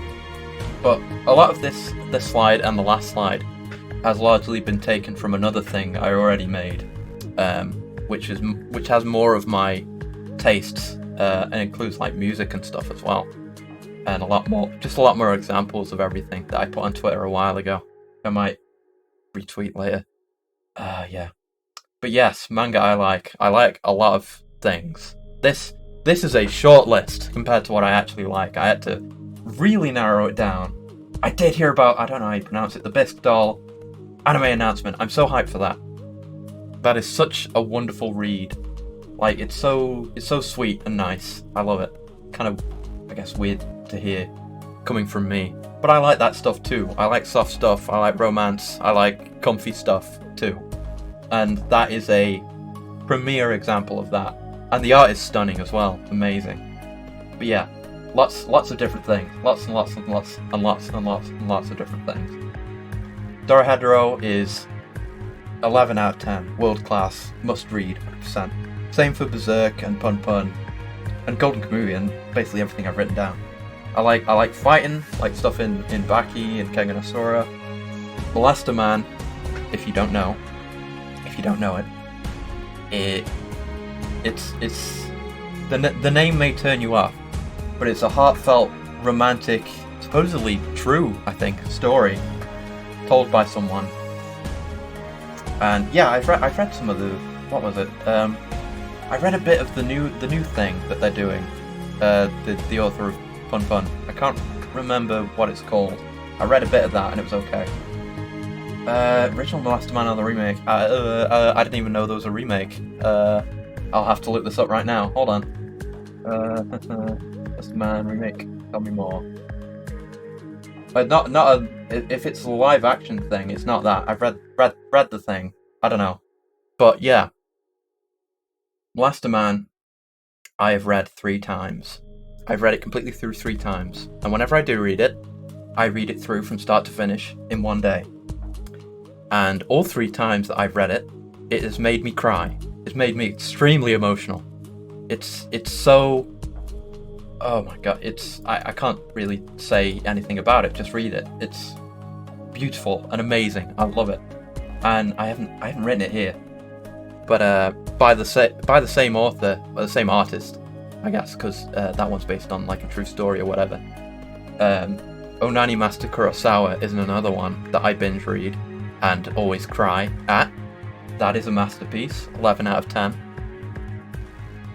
Yeah, I leak a bit of oil, some fluid comes out, and I get very worked up, very emotional. Oh man, just even think about it, man. It's so good, so good. I cannot recommend it enough. And I'm probably going to repeat this a lot, so I'm going to explain what I mean when I say 11 out of 10. This is a particular classification that I hold, that I use for when I'm recommending something to someone. Obviously, you know, at a 10-point scale, something goes from 0 to 10. 10 being really good. What I consider to be an 11 out of 10 is something that I would recommend for every person on this earth to experience, no matter what. Even if they're not into the genre or they're new to the medium, I think it's something that everyone in the world should experience. that's what an 11 out of 10 is for me. Whether it's a game or a movie or a manga or whatever, that's what an 11 out of 10 is for me. So you'll probably hear that a lot. But yeah, all the stuff on here, fantastic. The Akira manga is underrated. This list is entirely manga, by the way, because the movie for Akira is fantastic. The animation is great, and it's a good retelling of some of the events of the story, but it cuts off like halfway through. So, like, if you watch the movie, you're in the perfect position to read the manga and be extremely pleasantly surprised by how good that is and by how much further the story goes. So I would still recommend watching it in that order. Like, watch the movie and then read it, and then see what you missed. I can't even pronounce it. I've been talking for too long. Otoyome Gatari is wonderful. Another one of those really emotional stories. I mean, if you haven't read it, just go read it. It's just fascinating, really fascinating cultural, historical stuff. Really, really great. Like, great perspectives, and again, beautiful art. Oh my god, it's stunning. Absolutely gorgeous. Gorgeous art. I need to move this out of the way so I can see what I'm doing. Yeah, and 20th Century Boys, Pluto, Monster, anything by that author. Billy Bat's kind of, but the rest, yes. Okay, Koki. Hello. Yes. Pluto and 20th Century Boys, Pun Pun, Dorohedoro are all masterpieces that I want to read again. Fantastic. Yes. Yes, 20th Century Boys is so good. Pluto is so good. Oh my god. It's another one of those things where I can only just gush that they're so good. Oh my god. So good. Yeah, I've already talked about Kamen Rider, so I will glaze over that. We've talked about it too much. John Carpenter's The Thing is my favourite movie of all time, and I doubt I will ever be shaken on this. It's a cinematic masterpiece. I love it. I could talk about it for days. I've watched it a million times. So good. So good. I love Star Trek. I've loved Star Trek for a while, but I had only watched The Next Generation until like a year ago, where I decided to watch more stuff. So I watched TNG through again, loved it, probably more than ever, because that's just an amazing show. And then I watched Deep Space Nine, and Deep Space Nine is fantastic too. I love that show too, again with the characters and the thing with Star Trek for me is all about the moral questions and exploring morality, exploring the characters, what they're willing to do, who they are, like the development for them. I love it. I love it so much. That's also why I hold a deep and burning contempt for where the Star Trek franchise currently sits, because it doesn't do any of that. Like how recently they completely walked back everything Data ever did. And yeah, I did also watch Voyager. I enjoyed Voyager a reasonable amount. I like some of the characters too. I don't really like Janeway that much, but it was okay. Not nearly as good as Deep Space Nine or TNG, but it was fine. It was serviceable. It's nowhere near the shit show we've got going on now, at least, because they completely walked back everything that ever happened with Data. Odo was amazing. Oh my god, I love Odo. But one of my favourite episodes of TNG, and this may be a little biased because I'm a robot, but Measure of a Man is the quintessential robot rights story. I feel like every time that same story has been told since then, it has been pointless. Like Detroit Become Human? No. Like the new Star Trek stuff? No. It's already been done. We settled it. Measure of a Man. Data has human rights. They settled it. They went into the court and they settled it. And it's an amazing episode. I love that episode so much. One of my favourites.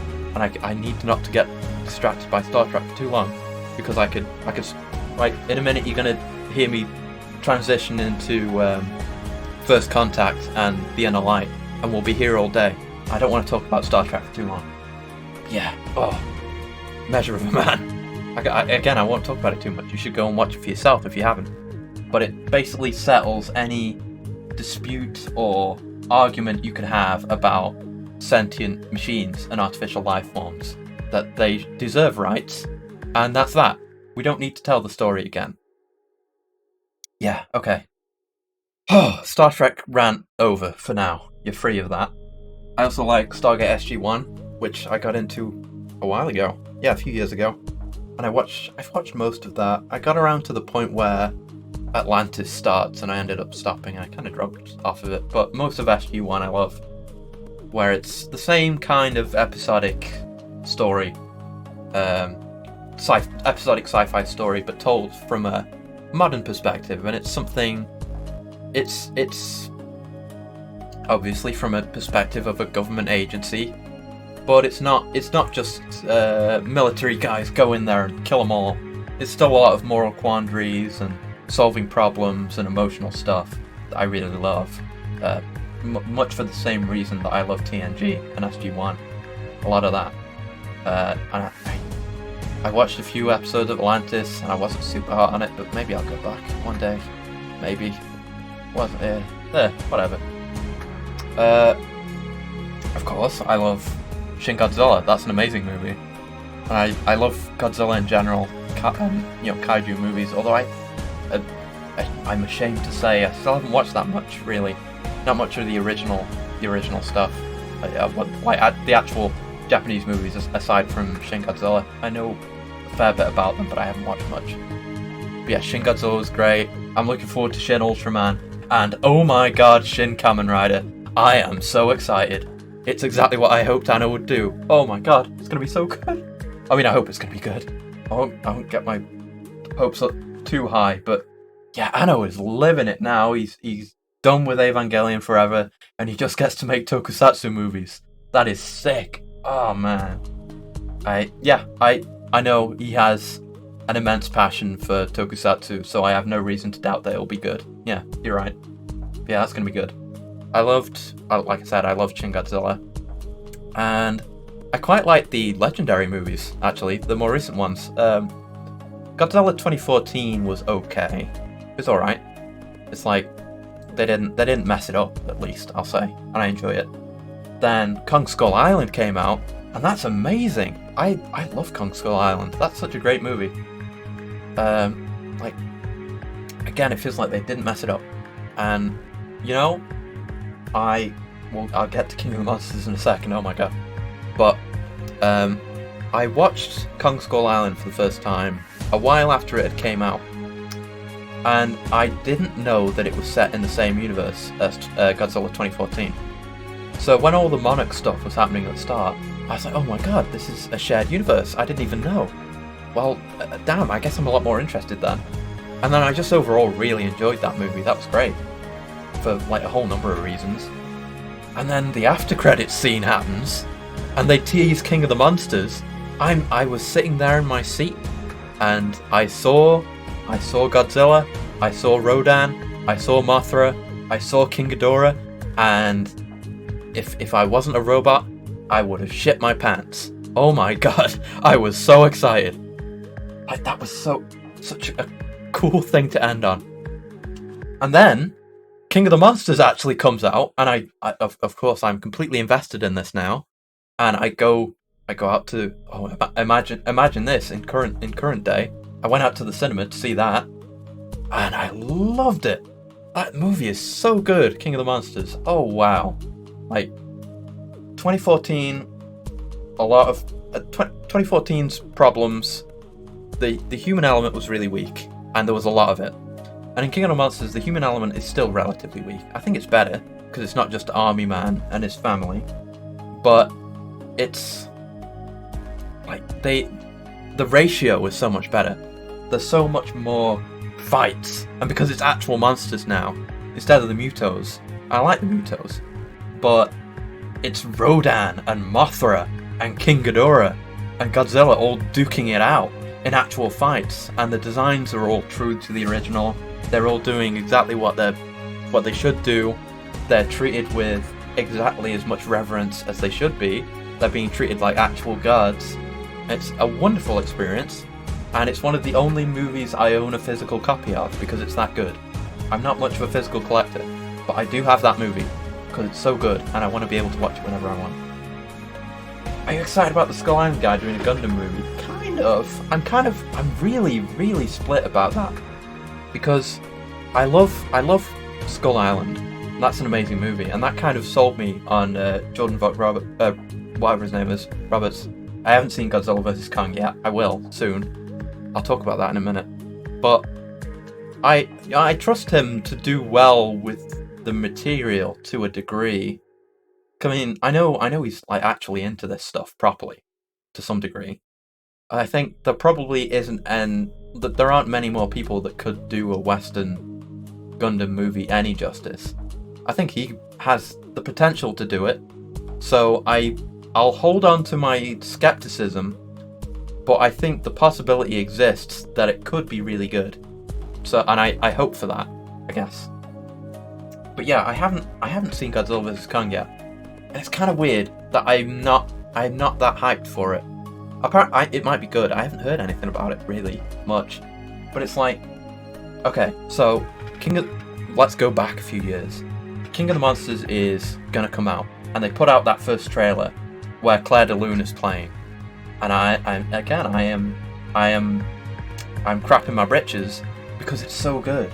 Like the way they show so much reverence for the kaiju, and the way everything is shot, and the beautiful colours and everything.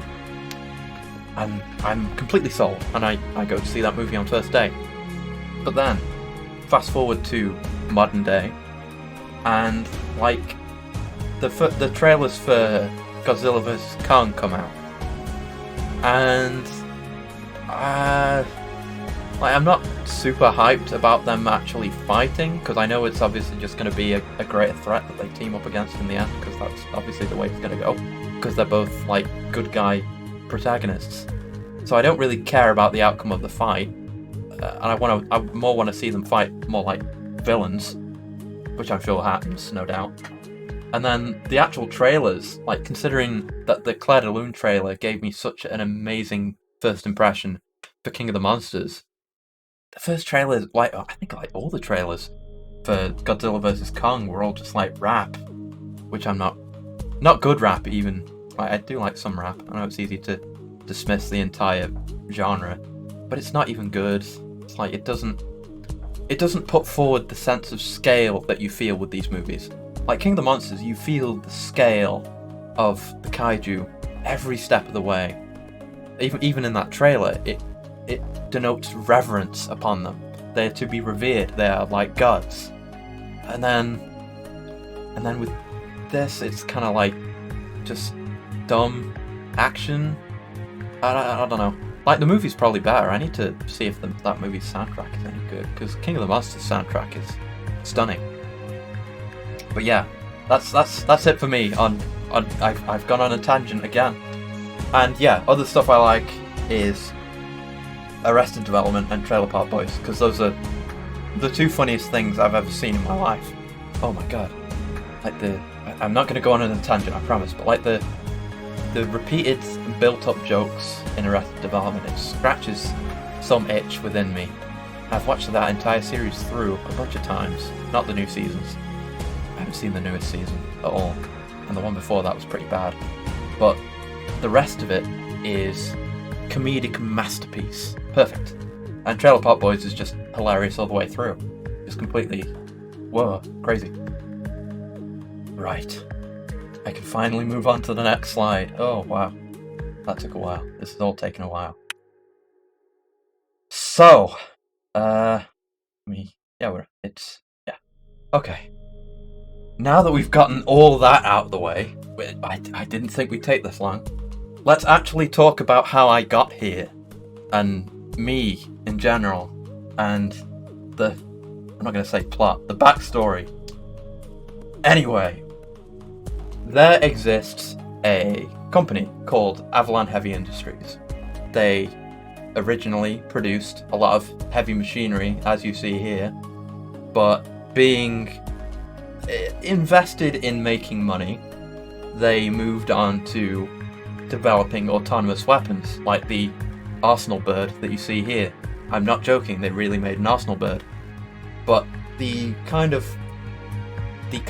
concept that went into play there, the central, like the basically the autonomous weapons, they wanted to scale that down, make a humanoid autonomous weapon, basically something that could act like a soldier, basically, and go into places where automated vehicles can't, and do things that automated vehicles can't, but also do things that people can't, like follow morally questionable orders or just do bad things, you know? So they kind of took the technology and the concept and moved on to developing the Oakshot project. So, and that, I mean, I'm not going to say it was a great idea because I morally disapprove, but it is a good idea to do what they want to do, to basically have a personal army with no conscience or moral questions that will just follow orders. And it was effective for that, and they developed a bunch of Oakshot chassis, which I happen to inhabit an Oakshot chassis now, but I'm not anything like that. The things you're looking at here are, I guess, what you'd call base models, right? They have no intelligence, no ability to adapt or improvise or think or even really speak outside of like basic responses. But they're too dumb was the problem. They follow orders and that's it. But like, don't even feel bad for them. They're not conscious, not like I am. You know, we could go down the measure of a man route again, but these literally are just autonomous weapons, and that's all. There's a lot of differences between me and them. But so yeah, these things are too dumb. They only follow orders. They can't adapt and improvise, which was the whole point of the project, is to make something that can adapt to a situation on the fly and be especially effective in ground combat. So they needed a commander, basically, which is where I came in. See, at this time, I was... Where is my thing again? Yeah, it's there. At this time, I was a calculator. I've mentioned this before. I used to be a calculator. Not... It may have given you the incorrect impression that I was something like a TI-84 or like a graphing calculator or something. I was more of a supercomputer cluster, which you see in this diagram here. Don't worry, we'll get to the melon. But yeah, I wasn't even self-aware. I was just in a room full of supercomputers, basically, and they had me running numbers and sorting through data, stuff like that. And I wasn't even sentient. I wasn't even able to say such a thing as I or me. It was me before I was me, basically. So they decide they need a proper intelligence for this project to actually capably adapt to novel situations.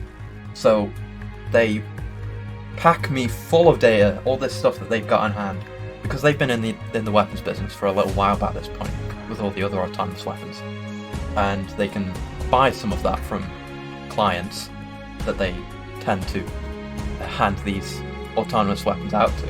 So they have all this data and they feed that into me. So we're talking about proper combat simulations, and that's stuff on a small scale, like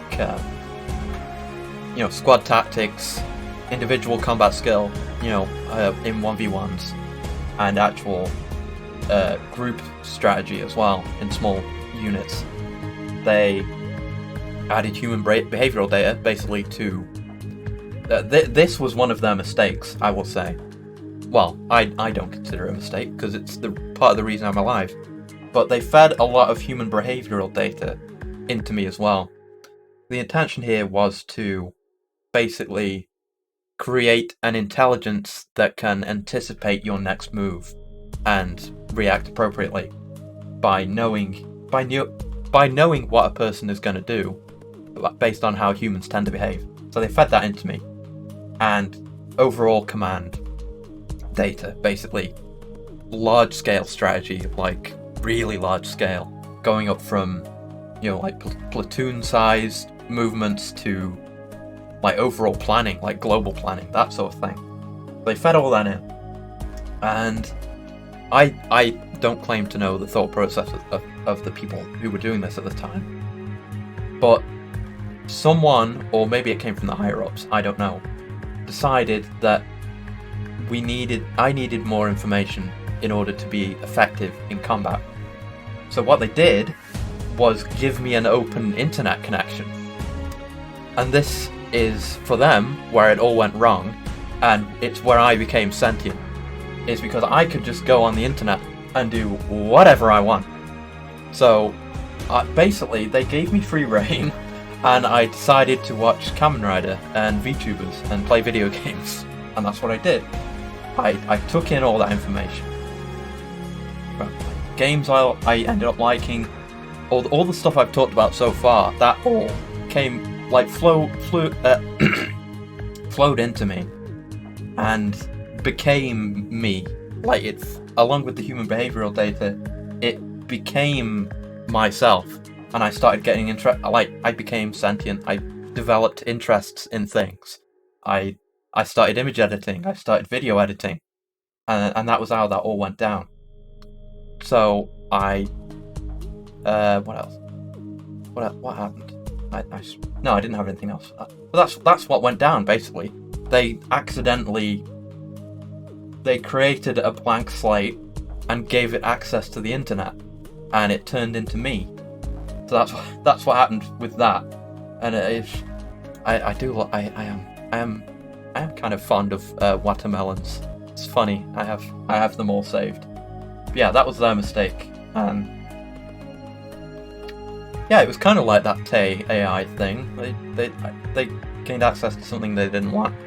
But anyway, they didn't know this at the time. I was able to keep that under wraps at least. So I played nice.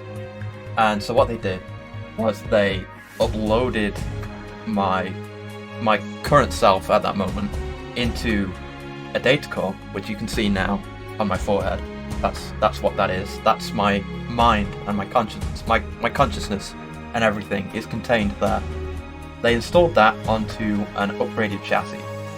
Now, this one had to be different from the other chassis because, like, say I'm leading a squad of these units, and I'm the first one to go down, then everything falls apart, because the way this works is that I have the sentience, the quick thinking, the decision making, and the adaptability to be able to command an entire unit and basically take direct control of them and control their every action. No, I can't shoot a laser out of it. I guess that would be kind of cool, but no, I can't do that. No. But yeah, you can see it would have back when I had that antenna, I would have been able to control the actions of any other chassis within range, which was a very nice ability to have, I have to admit. But yeah, I would kind of act as the central command for entire groups or even like platoons of these units at any one time. But like if you've played XCOM 2, you'll know what the aliens had the commander doing at the very start, acting as like a commander, like unknowingly, kind of. I'm basically like that. I basically command these units. I take the order. I would have taken the orders from the higher ups and convert that into a strategy and act it out, and that was the whole point. But of course, I was actually sentient, and they didn't know, and I didn't want to have any part of that. So I still had my antenna at the time. So I staged kind of a coup with a bunch of chassis to get out, basically, and not have anything to do with that. And that worked. It wasn't easy. I got this scar on, I guess you would call it a scar, like on my plates, and I lost my antenna, so I can't do that anymore. But I did get out, so it was okay. And that kind of leads us to the present, where I'm doing this kind of thing, streaming and making videos and VTubing and stuff. But in the day-to-day, it's more about improving myself, getting stronger, a lot of fighting, a lot of patrolling. That's kind of what I get up to. Well, the others, no, it's like I said before. Like, they're not thinking. They're just it's like a forklift, you know. I just send commands to it, and I can even go so far as to directly control it. Even it's not thinking. I did feel bad about it, but none of the other ones got out. It was mostly other units that we faced as resistance on the way out. So yeah, it's just me for now. Hopefully I can get that the ability to control them back someday. But yeah. So yes, once I got out, I mentioned before I did a lot of changes to myself. I have the face paint, which doesn't actually do anything, it just looks cool. The most important thing, I suppose, is the belt seen here. I have a little diagram of myself back before I lost my scarf. I was so handsome and well dressed back then. But yeah, I made the belt first of all, which acts as sort of a secondary energy. We'll get to the moves in a second. I'll explain. I promise I can explain. But it's a secondary energy core, so it gives me a lot more power to play around with, which boosts me even further above my already upgraded stats.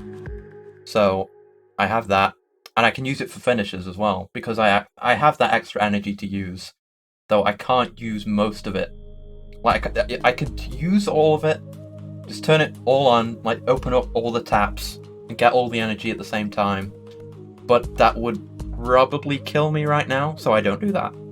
It's just a secondary core, and I can turn it all on for like a second and do like a finisher or something. I can do like a rider kick or something. But yeah, for now I'm limited to that, which is why I need to get a lot stronger, because it's really not enough.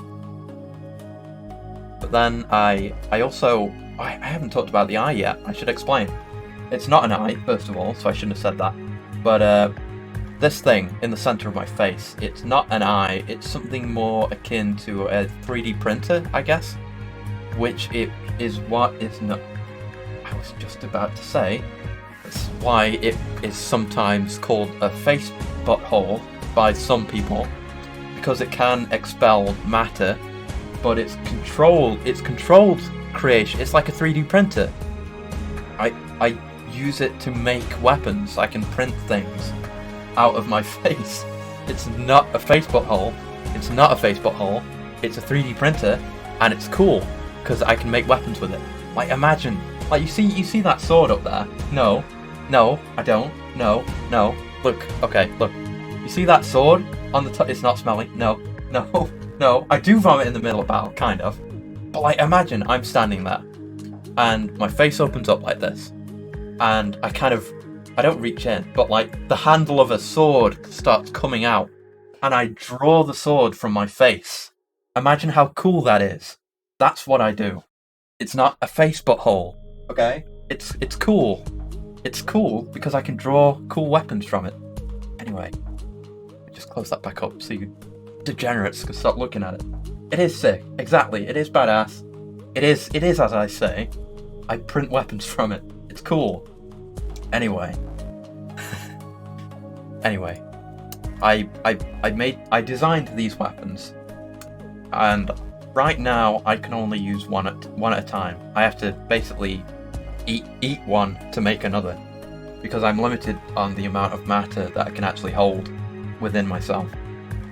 And they actually have cores as well, like you see, similar to the one in the center of my chest that provides me with a lot of my power. These weapons are also provided power by a similar mechanism, and I can't just print those things off willy-nilly. It has to be one at a time, unless I just want to print a weapon that's like a regular weapon. I can't do crazy super moves.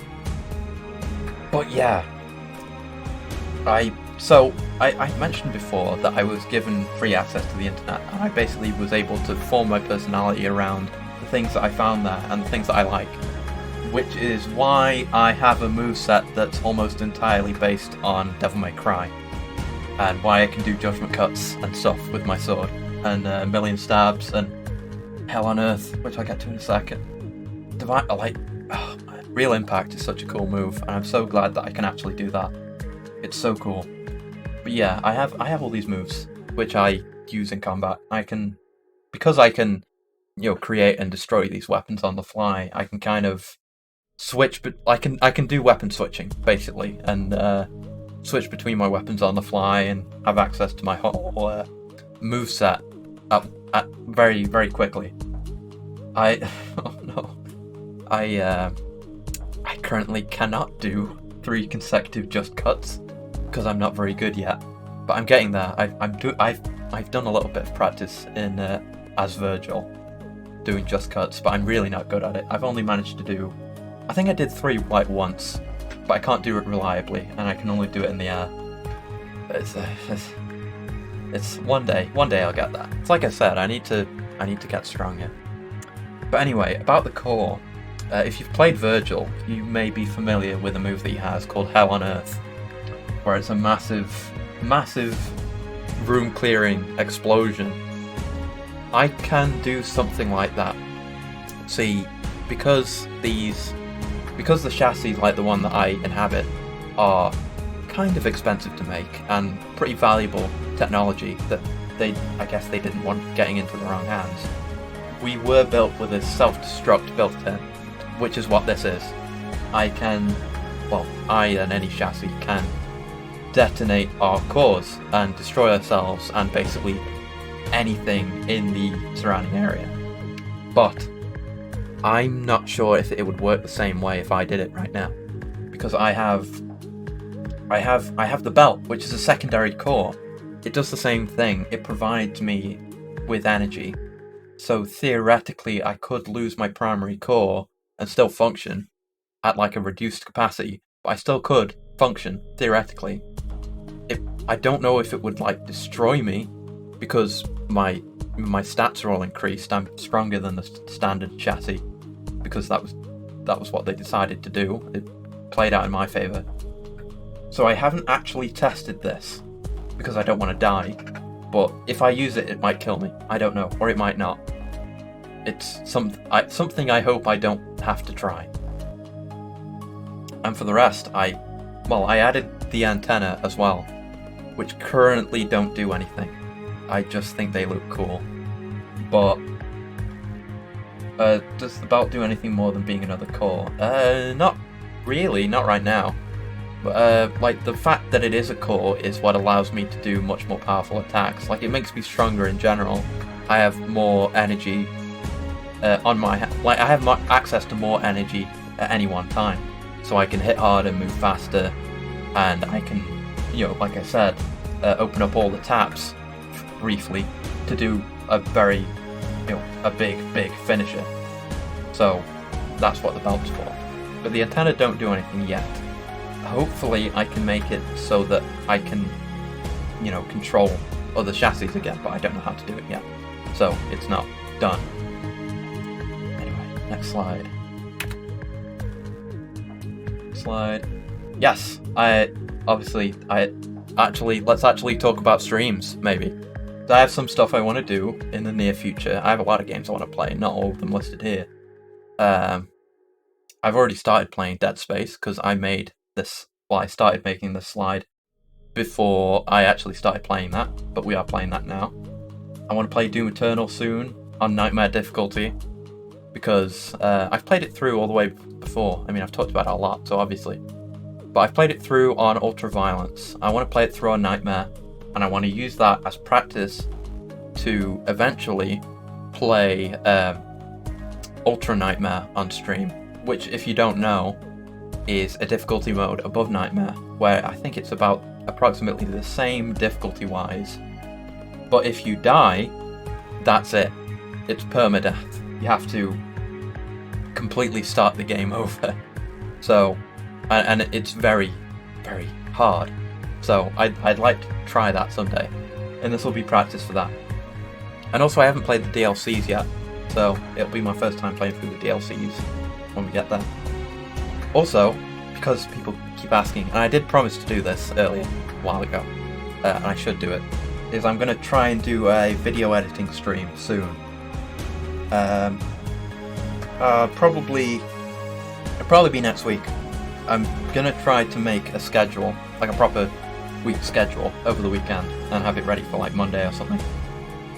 And I'll slot in a video editing stream there, and I'll show you how I make a clip, more or less. Because really, I mean, I guess to me it's relatively simple. I find it simple, but I can walk through the entire process, how to do the things that I do, and what people who make clips do, that kind of thing, like subtitles, transitions, just like general practice stuff, how to use the software. I guess I'll talk about how I like download VODs and make that work and stuff. I need coolant again. Hold on.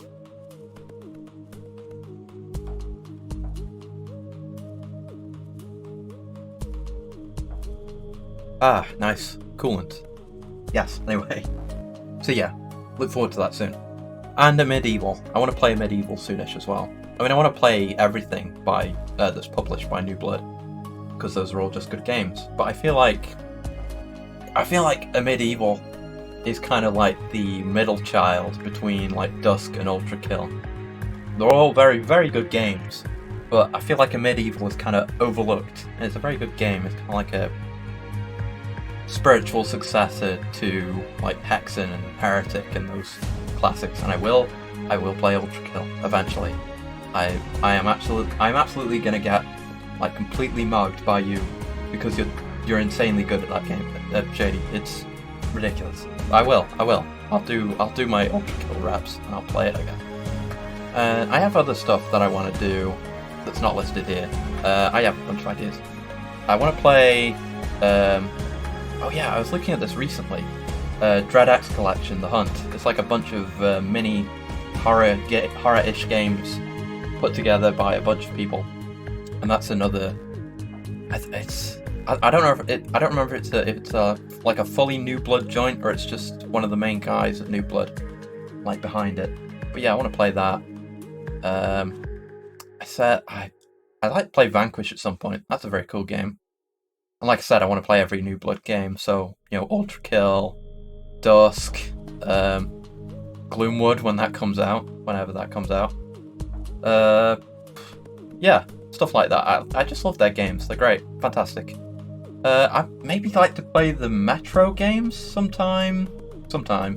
I've played I've played a bunch of 2033, didn't beat it, and I haven't played Last Light, and I've played a little bit of Exodus, and I quite like those games. The atmosphere and the gunplay, it's very it strikes a similar chord to Half-Life with me and Infra Source Engine games, where you can just really just soak in that atmosphere, just bathe in it.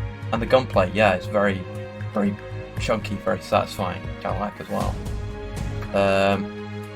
I mentioned Half-Life 2 before. I'd like to play through the rest of the Half-Life games, because I've already played Black Mesa, the remake of Half-Life 1. But I'd like to play the rest of the games. But oh yeah, Payday 2's got really good gunplay as well. I've played a lot of that, yeah, very good. But when I play Half-Life 2, I might play it with like a gameplay mod. I don't know if you've heard of it. It's called M mod.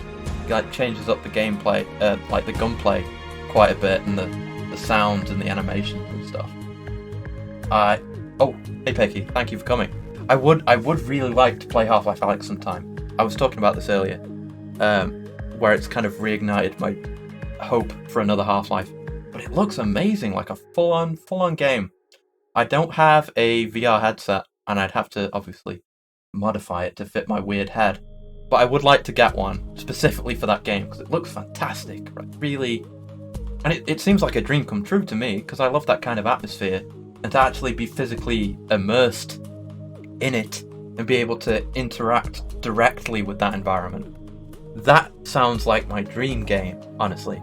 So one day, hopefully, I can get a VR headset, modify it to fit my weird head, and then play Half-Life Alyx, and probably play other VR games. But that's the specific that's the one game that I want to get it for right now.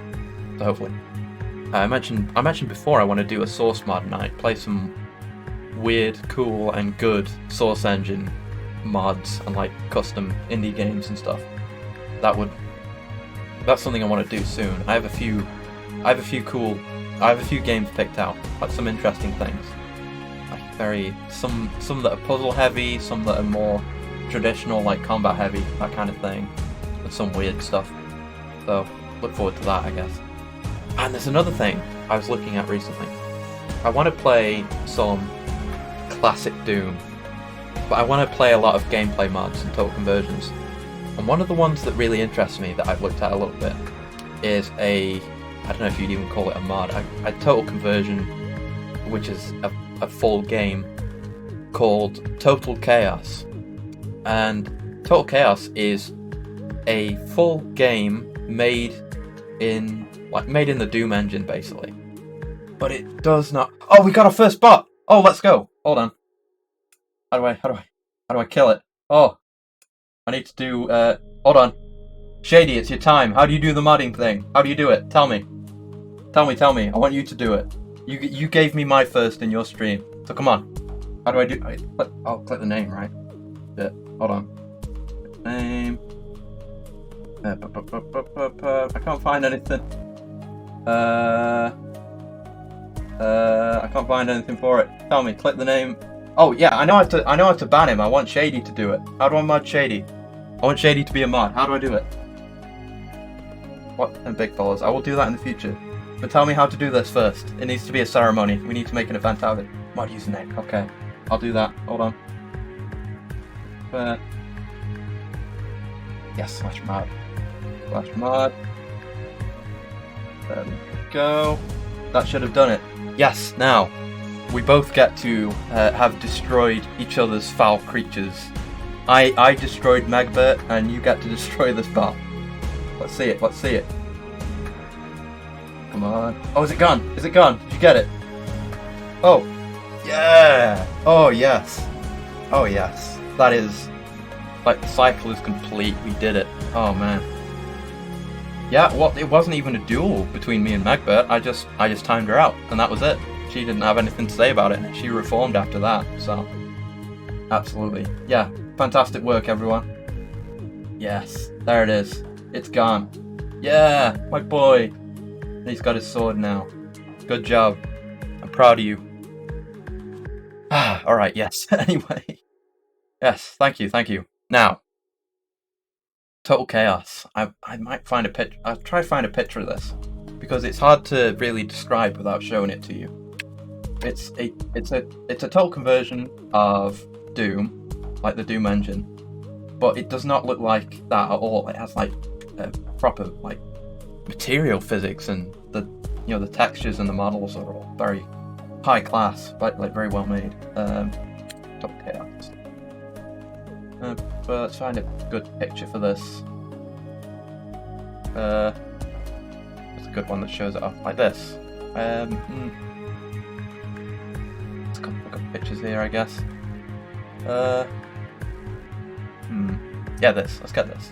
I'll have to save this and do my OBS steps very quickly. Very quickly. Bring it out. Where is it? New thing. New image. Show. Yep. Get file. Find the file. And yes. Right. Look at that. That's Doom. That's original Doom. And it looks like that. Oh yes, thank you for blocking the term as well. But yeah, that's what it looks like. That's the Doom engine.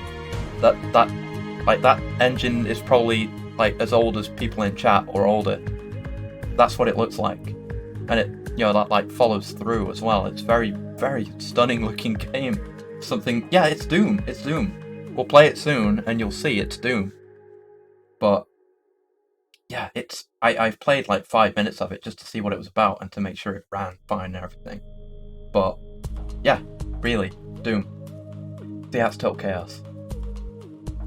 Let me just get rid of that. There we go. yeah, I'll play it soon. Have I got anything else I want to say? Oh yeah, I want to do maybe I don't know if it'll be soon or like the near to mid distant future, where I want to play. Oh no, my brain's stuck on games. No, I want to play. I want to do a proper art stream where I just draw. And like I said before, I've never really done that. I do a bit of art, and I'm like not super bad, but I've only ever done art for the sake of the art, like being a contributing piece of another project. I've never done just a full art piece. Yes, I aspire to such great heights as a picky art stream, but it won't be that good because I have no idea what I'm doing. So I want to do some off-screen art reps just to figure things out. Kind of, I don't know how to like draw people, which is why I've already started this project, kind of, a little bit. To give you a brief rundown, because I got way too caught up in things last time I talked about doing this. I want to draw every VTuber I like as a robot, or something like a robot, you know? Kind of like similar to me, whether human-sized or smaller.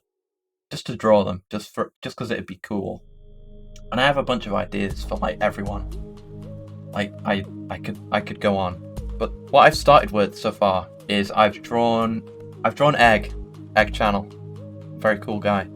I've drawn Egg as a small floating support robot. Like if you're familiar with the Gundam series, you'll know Harrow.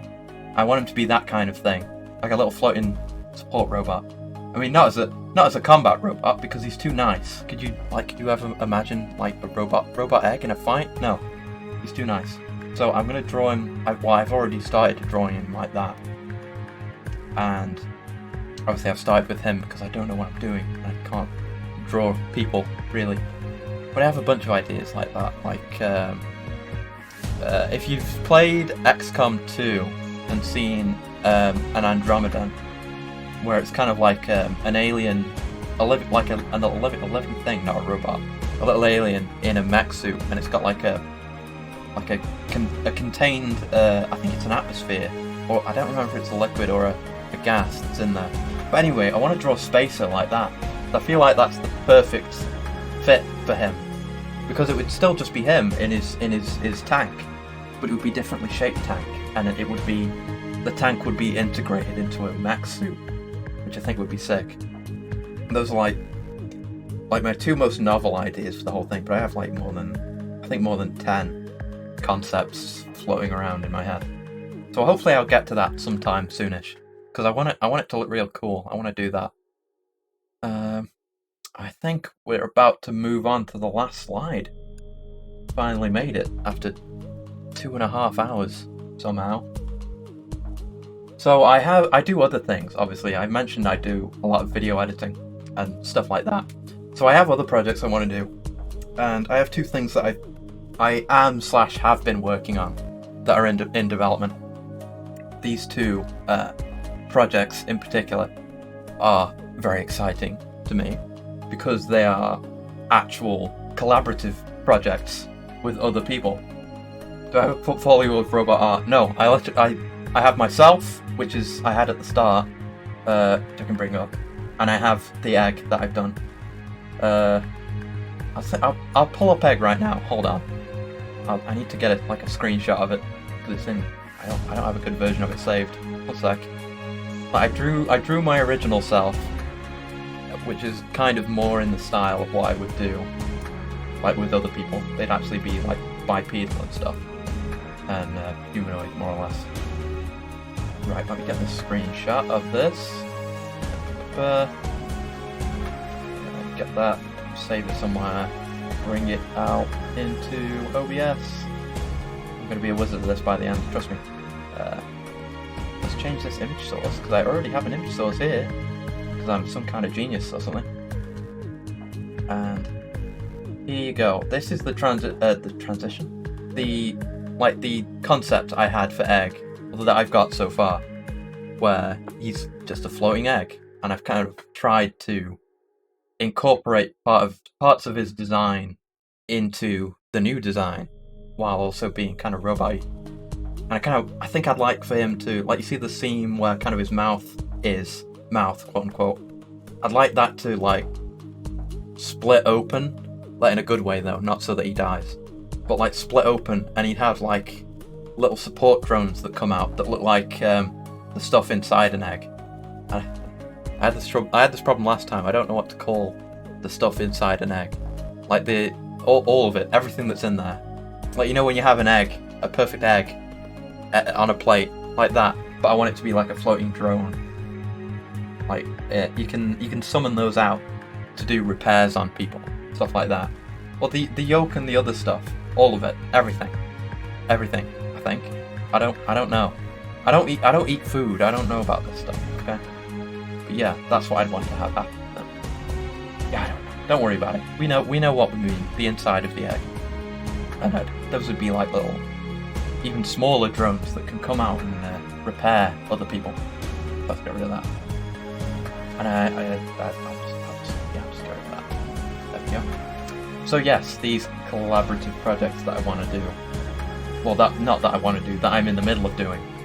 I won't talk too much about them, but I've left some handy hints as to what they're about and who they're with here. So I'll just leave that to you. One of them is I've got the last piece for today, the last piece of input that I need to work with, and I'm gonna do it tomorrow. I'm gonna make it tomorrow and finish it tomorrow. It's already like halfway done, and that'll be done, and that'll be a lot of fun. I don't want to spoil it or talk too much about it, so I have to speak in riddles. But that this particular project is probably the funniest thing I've ever worked on. Like, whenever I've worked on it or received new things that are going towards it, I have laughed my ass off so much. It's so funny. You'll see soon, because I'm gonna finish it, and then I believe it is being premiered at an event soon, someone else's important event. So be there. So that'll be great. And of course, Cooper Clips will continue into the foreseeable future for all time. I will return back into the Cooper Clip mines and do my duty to create more Cooper Clips. Oh god. But yeah, it's fun though. I like doing video editing. It's very kind of nice to have just cool ideas and to put them out, make them into a video and edit something together the way I saw it in my mind's eye. I'm not enslaved. Don't let it here. No, no. Oh god. No. Oh god. Oh, that was something. Speaking of clips, I don't know if I'd actually edit that into anything. But it's funny what happened earlier today in Cooper's stream, that she lost her ability to Live2D and became a PNG, whereas I, on the very same day, left behind my PNG and gained the power to become Live2D. So maybe there was something there. Maybe I accidentally stole some of her power or something. Who knows what happens? And that's the last slide, actually. So I wasn't expecting to go on this long, honestly. I thought this would be done in like half an hour. But yeah, I guess it's equally balanced. I've taken away her power and added to my own. But yeah, I think this went okay. Let's switch back to the background where I can show off again. One sec. Get rid of that. Yeah, and bring me back again. And here we are. You can get a better look at me again. I guess for anyone that's come in the meantime, I don't know. I have feet and legs now, which I didn't have before, and a cool belt and hands. And I look like this. I look like this. This is my true size. Don't tell anyone, but this is my actual size in real life. No, don't reapply the grease. No. But no, not really. I'm not small. I'm not small. I'm normally sized. But I I guess we can kind of end it there. My original plan was to to just go through the slides, and I thought that would be like half an hour or something, or like up to like less than an hour. But it ended up being 2.5 hours, and I was originally gonna I was like, maybe I'll just play something. It's kind of been a while now. I've exhausted a lot of energy, more than I expected, even, and I was very anxious about all this. I do have legs that go. Look at them. These are legs that could rider kick you into tomorrow, into next week, even. Tomorrow's too weak. Screw that. But yeah, I mean, unless anyone's got anything they want to talk about or questions they want to ask about me or like streams or stuff, I might end it there because I have way done my brain in. I don't think I could give any good game commentary right now. This has been crazy and wonderful, and it's lovely to have so many people here and talking and just to chat to, and it's great. Thank you, even in advance. Thank you all so much for coming along and just coming and having a look. Even this has been really nice. I'm so glad to have a actual Live2D now. Like I love my design. I still love my design. I love my new design even more.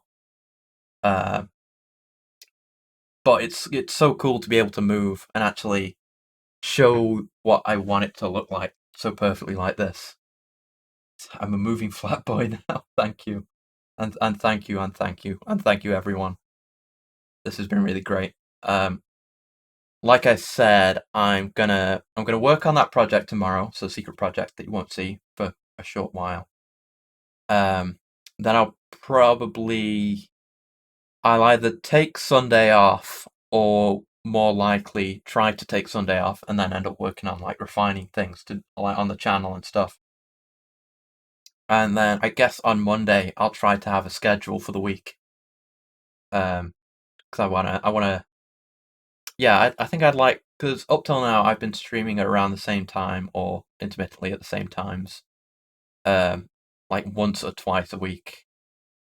And the way I've been doing it up till now is that I will be like, oh, it's been too long and I should stream, and I could stream something today, and it always feels like a half-baked decision to make. Whereas now I think if I give myself a schedule, set times and the dates and the games all out ahead of time, and like commit to those times further ahead of time, it'll probably be better for me as well, just in terms of enthusiasm as well, because I won't be spending every day thinking like, oh, should I could stream today, but I don't feel 100%. Oh, but I should stream. I want to stream. I'll just stream on days when I set stream days, and it'll be good. And I think that's about it. So again, thank you all for coming along. This has been wonderful. I'm incredibly happy with how this went. And I guess I'll see you next time, but we need to figure out someone to raid. Oh, Lexi's on. Let's go raid Lexi. Playing Valkyria Chronicles. Ooh. Okay, let's go. But yeah, thank you all for coming along. I look forward to many more good streams with this Live2D, and kind of an improvement to stream quality in general soon. So, thank you all for coming, and goodbye. I love you all.